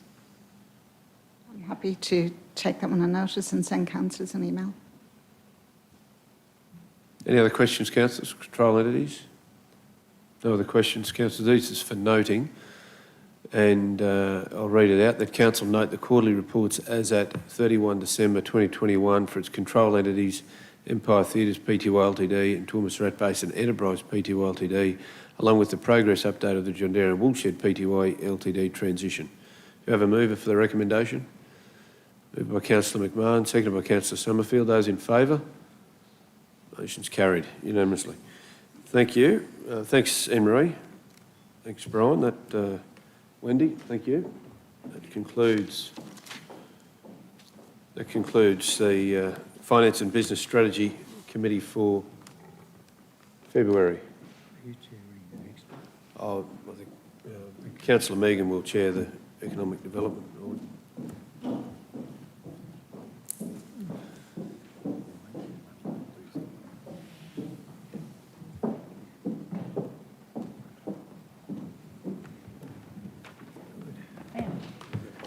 What was happening? The mayor being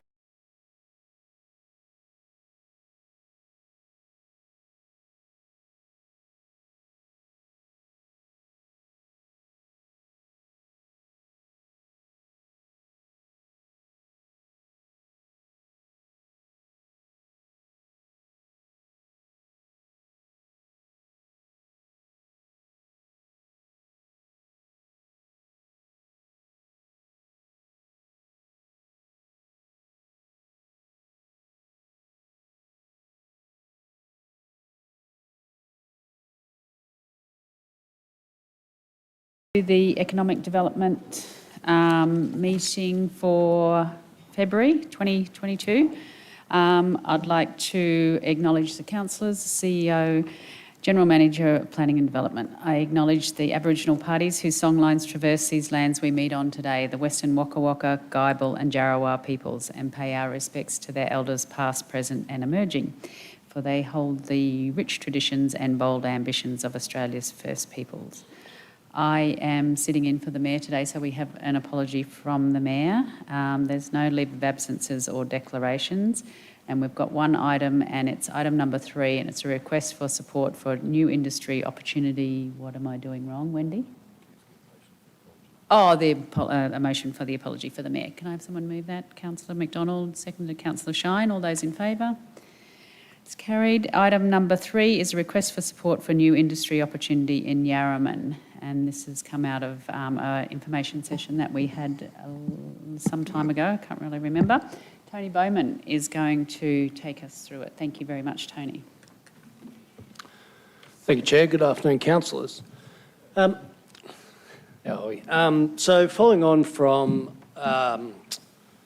last year, Councillor O'Hara Sullivan moved a motion to accept a deputation from the Yarraman Business Group from Mr Russ Ezzy to present on the Sustainable Yarraman Plan and the opportunity they've identified around a retirement village, aged care living up at some council land we have up in Yarraman. So just to get a bit of background to where this come from, the Yarraman Business Group started in around 2017 with the focus on trying to improve and increase sustainability of businesses up in Yarraman. From there, they did a plan, a strategy around how they're going to keep businesses in the community of Yarraman sustainable, and they call that Sustainable Yarraman Plan. Worked on some of the successes of the Moving Yarraman Forward plan developed around 2014, 2015, and identified some key opportunities that'll get some sustainable growth and economy happening up in Yarraman. So The summary of that study showed that there was some opportunity around the ageing population of Yarraman, and they should investigate further a aged care retirement type living and look at opportunities around that. Since then, there's been subsequent meetings throughout the community held with various departments of Department of Health, some local aged care providers and some other service providers up in the Yarraman community. From there, they approached council and became aware of some council land that may be an opportunity to develop. Since then, Councillor O'Hara Sullivan moved the motion to investigate the Council resolved findings that in order to vacant land and underutilised owned land as a first step in identifying opportunities for generating social and economic benefit for communities in and around the regions. So that got the group quite excited. At the same meeting, Councillor O'Hara Sullivan requested that the group do a presentation. Mr Russ Ezzi presented to Council on the August meeting and presented the Sustainable Yarraman Plan and requested that Council make the land available, that we make some concessions available to the Yarraman Business Group to seek expressions of interest for an aged care retirement village in Yarraman using Council land. Subsequently, Council has worked with the group to come up with, to identify how we might move forward on this. The risks to Council are that we are challenged by the Local Government Act, the Local Government Regulations, so that we couldn't just hand over to do a formal expression of interest without Council being heavily involved. So subsequent to this, we've come up with the recommendation that we allow the group to do a market sounding and that Council provides the information relevant to the land, and then any subsequent negotiations on that land expression of interest would have to go back through the formal council process and be presented here. So do we have any questions? Any questions for the officers? Councillor McDonald? Thanks, Madam Chair. Through you to Tony. Tony, the subject land, maybe we need to put it up on the screen there. There was some talk years ago around a RV site or quite some motivation actually with the Yarraman Business Group in regard to that. Moving Yarraman forward. That was one of the spots. Is that the same parcel of land or is it nearby there? So this was the initial recommendation was to have it on the Yarraman Creek down, which would be to the north, up to the left of that map. That was identified by Council that as a flood-prone area, and then this block here was identified as, look into investigate how that might happen. As far as I'm aware, they got to the Tourism Department and they're working with Parks on a costing because we have to remain cost neutral because there is a caravan park in town. Competitive neutrality. We have to maintain competitive neutrality. So it is the same block of land, but as far as I'm aware, the costings have not been done. We're also down staff in that area at the moment, so that is probably on hold at the moment. Answer your question, yeah. Just to follow up, given that you've obviously been speaking with Mr Ezzi over this time as well, and there's a level of enthusiasm, particularly from him and those working through it, what sort of time frame do you think there would be before Council would need to, this doesn't lock Council in to anything particularly, no. What sort of time frame do you think there may be in regard to getting to that point? I'm not sure of an exact time frame, but Mr Ezzi wants to get some information out to commercial providers as soon as possible. He's wanted to do this for quite some time. He's been waiting on the council decision of whether he's permitted to go out and do that market sounding activity as opposed to sort of the formal expression of interest. So he's keen to get that happening. In terms of the formal coming back to council, I would say it'd take a couple of months before we'd get back in front of council again. Provided we do get some expressions of interest or get some interest from the commercial operators in this opportunity. Okay. Final question, if I could. Just from a property services perspective and a legal perspective, have they cast their lens over this proposal and how does that sit from a council perspective? Yep, and that's why I guess we've gone for the wording around the market sounding as opposed to that formal expression of interest. Property Service has been involved in this process all the way through the development of this report. And That's why we can't go to that formal expression of interest process. We have to, under the local government regulation, we have to provide it openly to the market, and it has to be a tender process that we'd have to go through if it was a formal process. I guess in this first instance, the Yarra Business Group would like to go out and test the market, see if there is some interest in this opportunity up there, and then we can come back to council with a report to say there's some interest and should we go out and formalise that process. Councillor Taylor. Thank you, Madam Chair. I congratulate the group on coming up with this. I'm just in two minds about this. I think market sounding should be done by an independent professional group. We all get our things that we're, passionate and put our minds to, and sometimes we might be wrong, because everywhere else, aged care, particularly nursing homes and retirement villages, unless there's something like Palm Lake or Living Gems or something to that effect, are all in financial difficulty. And in areas where councils have got a stake in it, they've become a millstone around their neck because of the required extra surveillance, care, and we don't know where that's all going at the moment with the aged care inquiry that's happened and what's likely to come out of that. So I don't see this as a silver bullet. In fact, I'm quite sceptical about it. And so that's why I feel, because council will be involved, it is public land. It isn't our land, it's held by council for the people up there. And I think, if there's an overwhelming independent survey shows that there's overwhelming support and there's commitment to that support, not just something that's floated out of the air, I'd be happy to look at that.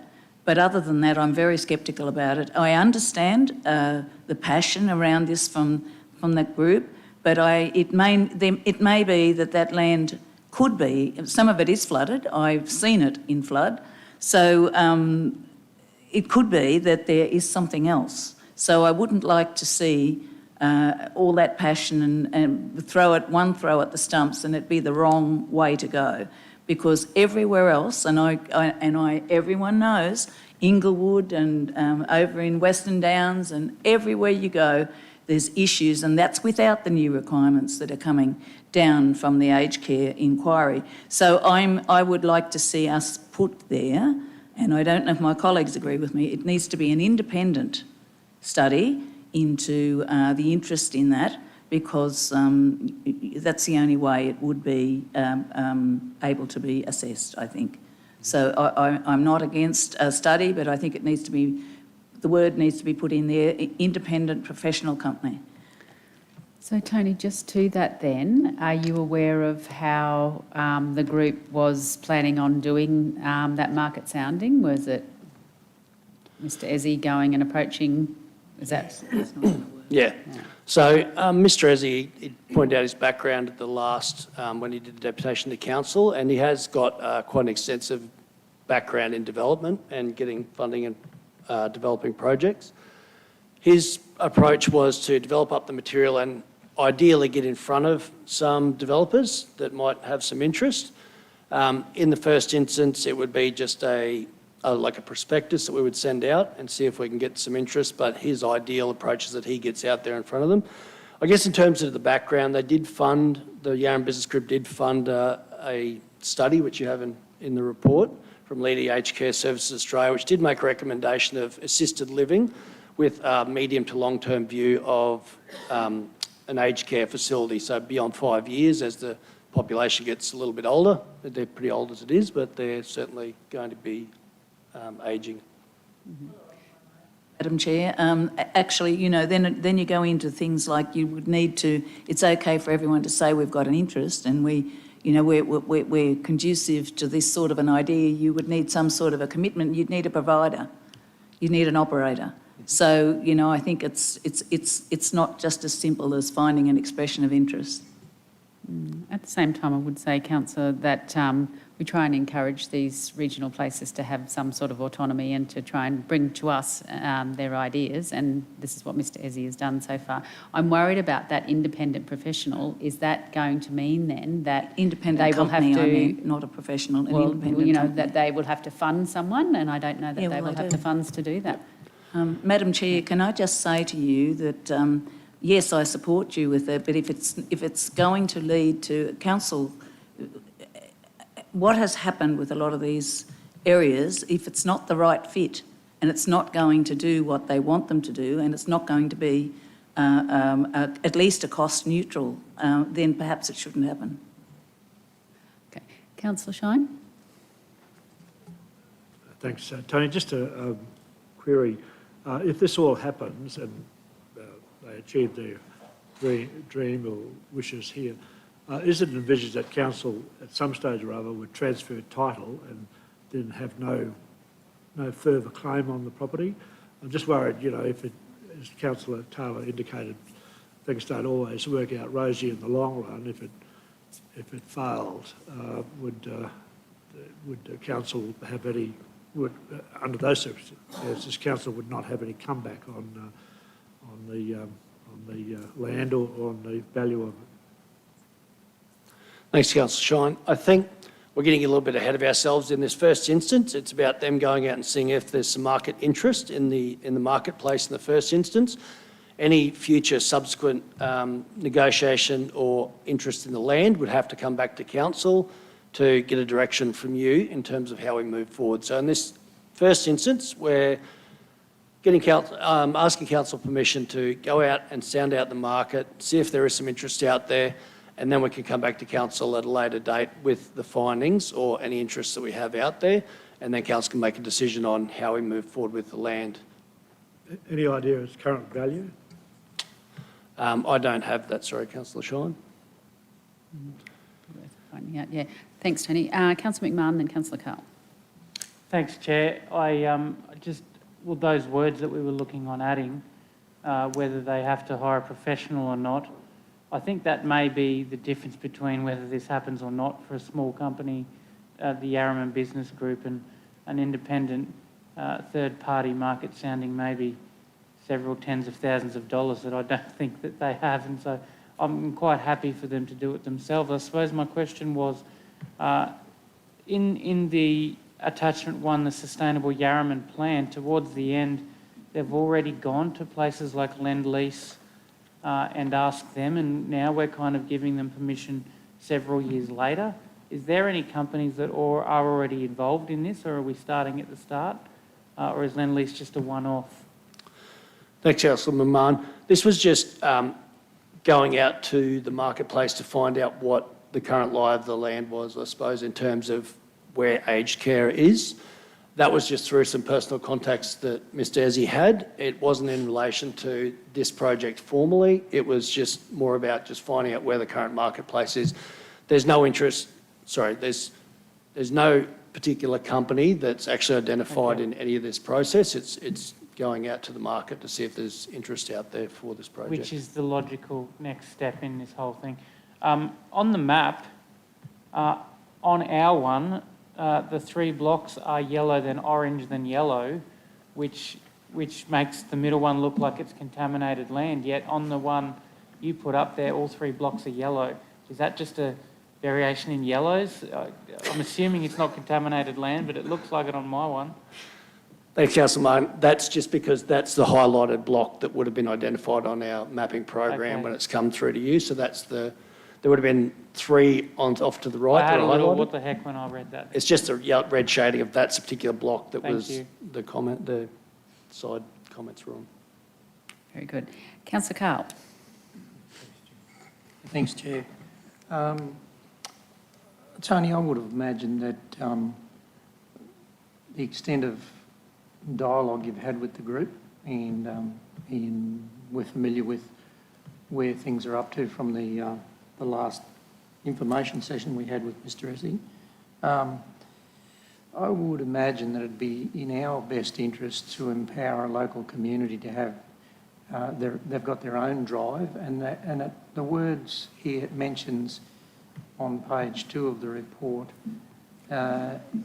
in the background in the second paragraph, to progress SYP and YBG self-funded analysis of the Yarraman community. I tend to agree with the Chair. We go putting requirements on it. That's funds that they would gobble up unnecessarily. This is us market sounding, and that's all it is. I would very much appreciate, if I was in that role of my council, to let us have some buy-in to the process, and we're somewhat self-motivated. And look, I imagine down the track, if things eventuate from that, council then makes a decision: is this land available for an opportunity for one of the regional towns?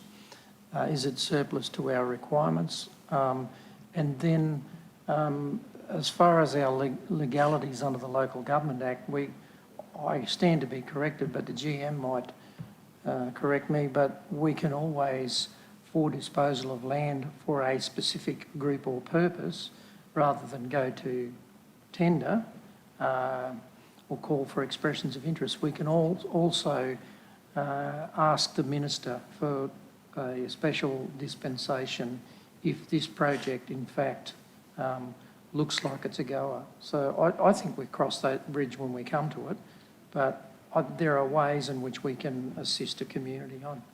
I think it's good that a community is motivated to do something, and happy to support wherever we can.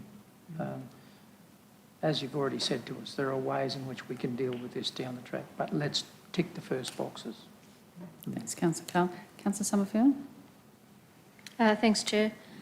Thanks, Tony. I think, we should try and help Yarraman as much as we can. They have, right from, since I've been on council anyway, been very progressive in their economic development stimulation. I remember John Goulson presented a report that they had all developed themselves up in that community back in my first term on council, and it was very progressive, and I think that we need to continue to encourage that enthusiasm.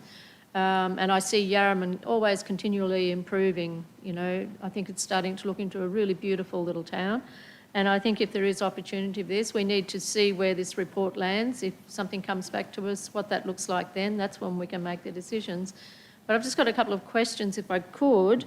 And one is, do we know how the original, I imagine it was from the old council that acquired that land in the first place, was it? What was that, sorry, Councillor Summerfield? Where that land was acquired, how that land was acquired in the first place?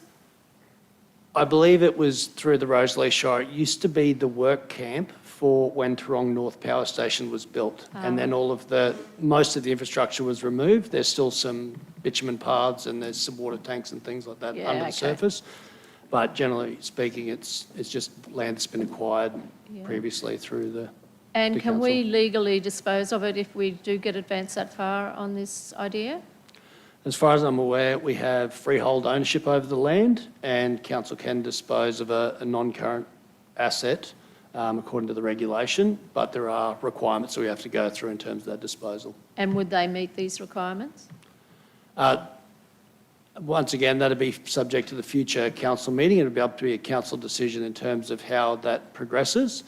And just to comment on Councillor Carl before, there are different requirements around not-for-profits, state government and private entities. And I guess in this first instance, we just see if there's been some interest out there. And if there is, then we can deal with those as per those entity types. Okay, so my reason for asking that is I'd hate to see them do all the work and then us turn around and say, oops, sorry, we can't because it's in breach of the Local Government Act. So I just want to make sure that there is opportunity for us to do that should we advance that far. Yep. The other thing is I wondered, would it be possible before next Tuesday's meeting to have the flood mapping map put up on there as well so that we understand how much flooding happens on that site as well? Thanks very much. Thanks, Councillor Summerfield. Just going back to Councillor McDonald's point about the RV, I know it was in the report there somewhere. So was this the same site that was being looked at for the RV, what do you call it, camp? Yeah, so it was a area? low-cost camping option up in Yarraman.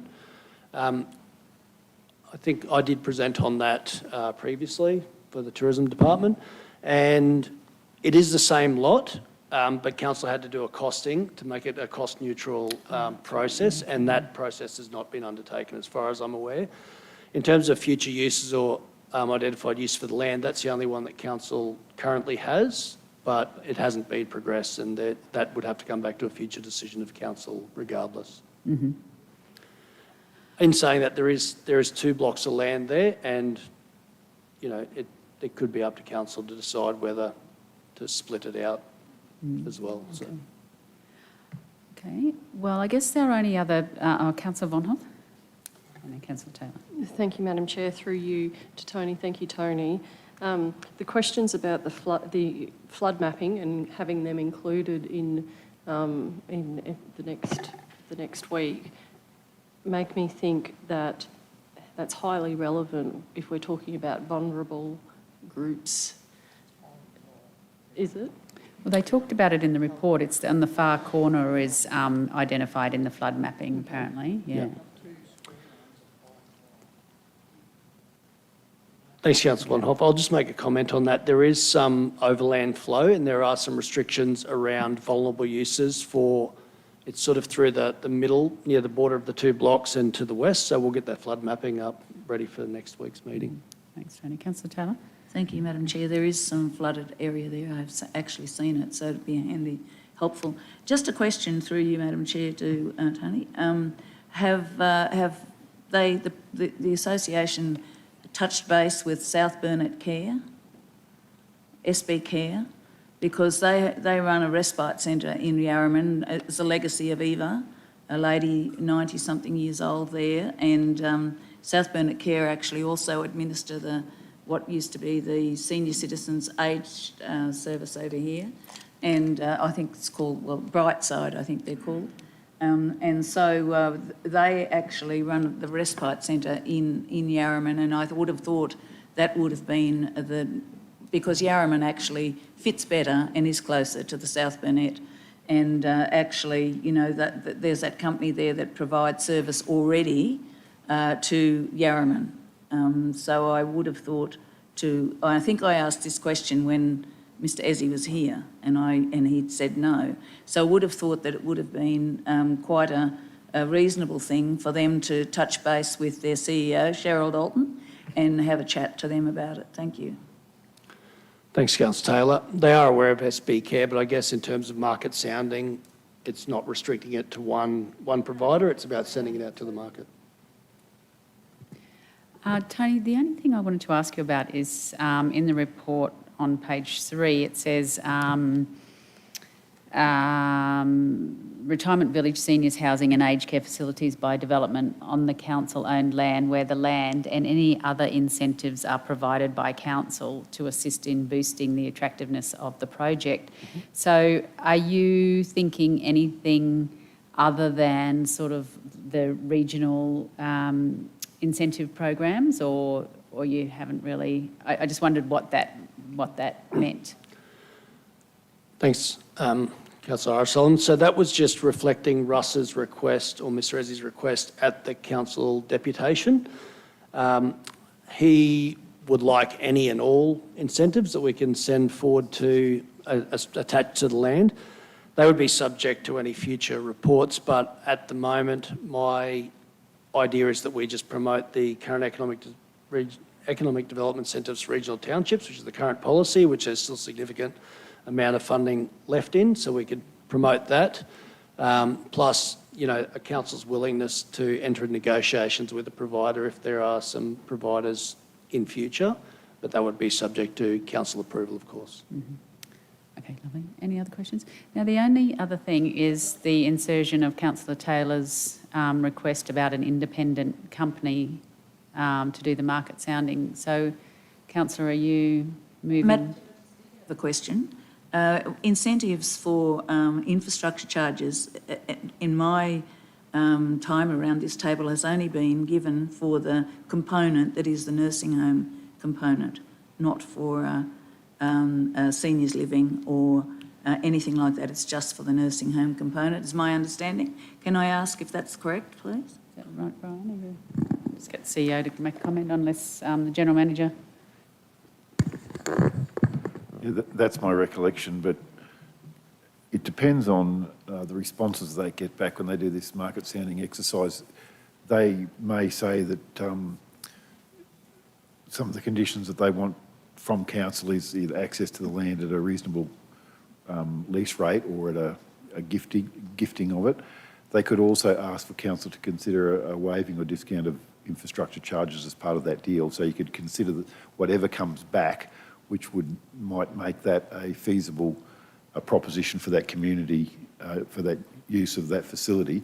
Council could make its decisions at that point in time as to what level that it responds. Now, there is a policy at this point that would allow certain support to go for an economic development in the regional areas, and that would apply automatically. But anything additional to that that actually fell out of that process that they're about to proceed to would have to come before council to make a decision. If they think that that's an acceptable, as in if the council thinks it's an acceptable thing to do to make it a feasible thing for that community, council at that time would have to make that decision. And I would make a comment there that that would set a very dangerous precedent, because it might be a rural community, but we have many rural communities and in the city here as well. So if you made a precedent there, it would be very difficult to hold a line. I could just add, General Manager, make a comment. where we discounted or gave a discount for nursing home aged facilities was not in those district areas. It was actually in mostly in the. Yep, Pittsworth would have worked under the district incentives, which we can provide. That's, district incentives are a little different, and the hospital, because we've done hospitals too. Sorry, Mr General Manager, I'm pretty certain that we discounted it on infrastructure charges at Pittsworth probably 3 times. In addition. Okay, now, only thing left to talk about is the independent company that was inserted by Councillor Taylor. What's the feeling? How do I deal with that? Councillors, what's the sense in the room?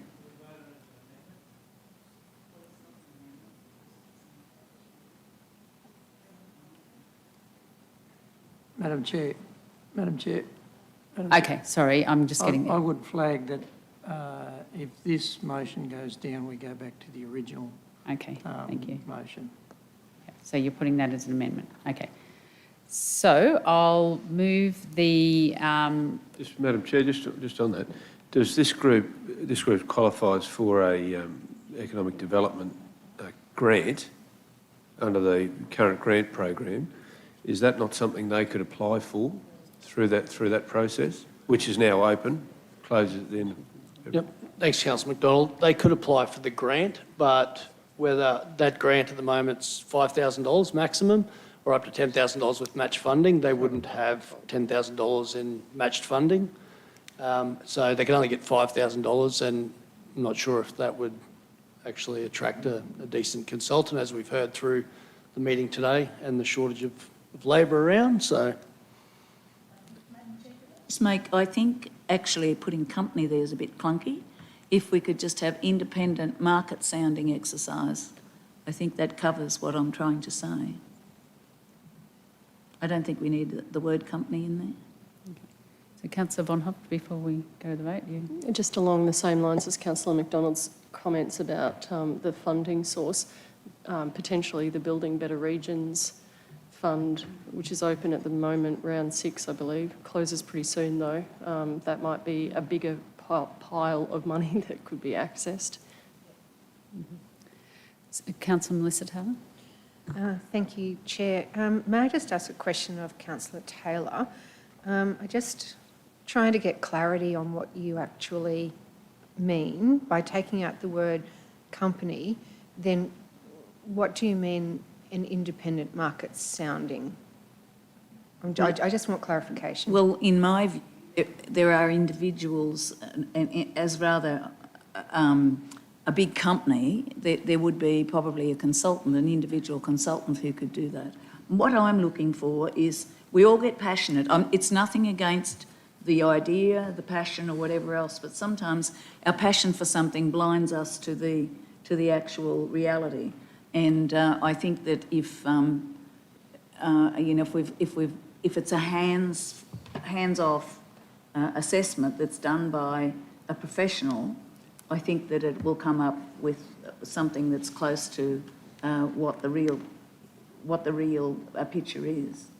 I'm thinking, if I have a passion for something and I go and do the research, well, then I'm going to look at the people that support me, support my idea, and perhaps not go to ones that the reality, I guess. And sometimes when you're looking at something like this, there's a lot of effort. And as I said, there may be a better way to use this block of land for the community. And we won't know that until we get the real picture and see what the reality of that surveying is. Councillor Messier. Thank you. May I just have a follow-up? Thanks, Councillor Carroll. Then Tony, may I ask, and forgive me if you've already answered this, but I just need to get it clear in my head. So if we don't go down the path of Councillor Carroll's suggestion of an independent consultant and the group did their own assessment, and I'm assuming that's what they're asking or wanting to do, their own assessment? Market sounding. Market sounding, sorry. Yes? Councillor Taylor, so market sounding is going out to the market to see if there's some interest in the project. Right. We've already done the report in the background, Yes. and they've shown some evidence that it's Yes. a viable project. Yep. It's about going out and contacting as many providers as they can, sorry, and seeing if there's some interest in a project in Yarraman. It's removing council's commitment to the project, I suppose, is probably the way. Right. We're not committing to anything. It's about them going out and finding that interest. So that's what I was trying to get some clarity on, is that if they go out and do that and there's no providers out there that show any interest, then that's the project done and dusted, isn't it? Correct. Yeah. So there's nothing on us as council, and the proof will be in the pudding that if there is a provider out there that says, yes, we're interested, then that provider would do its own due diligence, wouldn't it? Correct. Business case, yeah. Thanks. Sorry Yeah, if that sounded... no. Excellent, good clarification. Councillor McMahon? Oh, thanks, Chair. Look, I'm not really over this process that we're about to go to. If I were in favour of them doing the market research, but not the independent person, and then you're saying we have to vote on this full motion as it stands, and if it were to get up, hypothetically. So I was wondering if we could just vote on the insertion of the amendment. Well, what Councillor Carl has flagged that if this doesn't get up, that we go back to the original, which is taking out an independent person, correct. so But they if do it this themselves. were to get up, and I would not have voted for it because I wouldn't want the independent. Of the insertion of the, well, I guess Yeah. what we're voting on here is the insertion of the independent. Yeah, that's exactly right. So can't we just vote on the insertion of the words rather than a whole motion? Well, that's where Councillor Taylor has put it. So I think, yeah, righto, I'm happy with it. I think we just need to do some work on how we do this. It's different every time. And, whether or not we're following procedure, but I'm not happy with this process. Okay. Well, Councillor Taylor has put moved the motion. Does she have a seconder? Councillor Summerfield, all those in favour? That's 1, 2, 3, 4. Motion's lost. So Councillor Carl, you're moving the original recommendation, and seconder Councillor McMahon, all those in favour? As carried. Excellent. Thank you, Tony. Thank you. Thanks, councillors. Well done.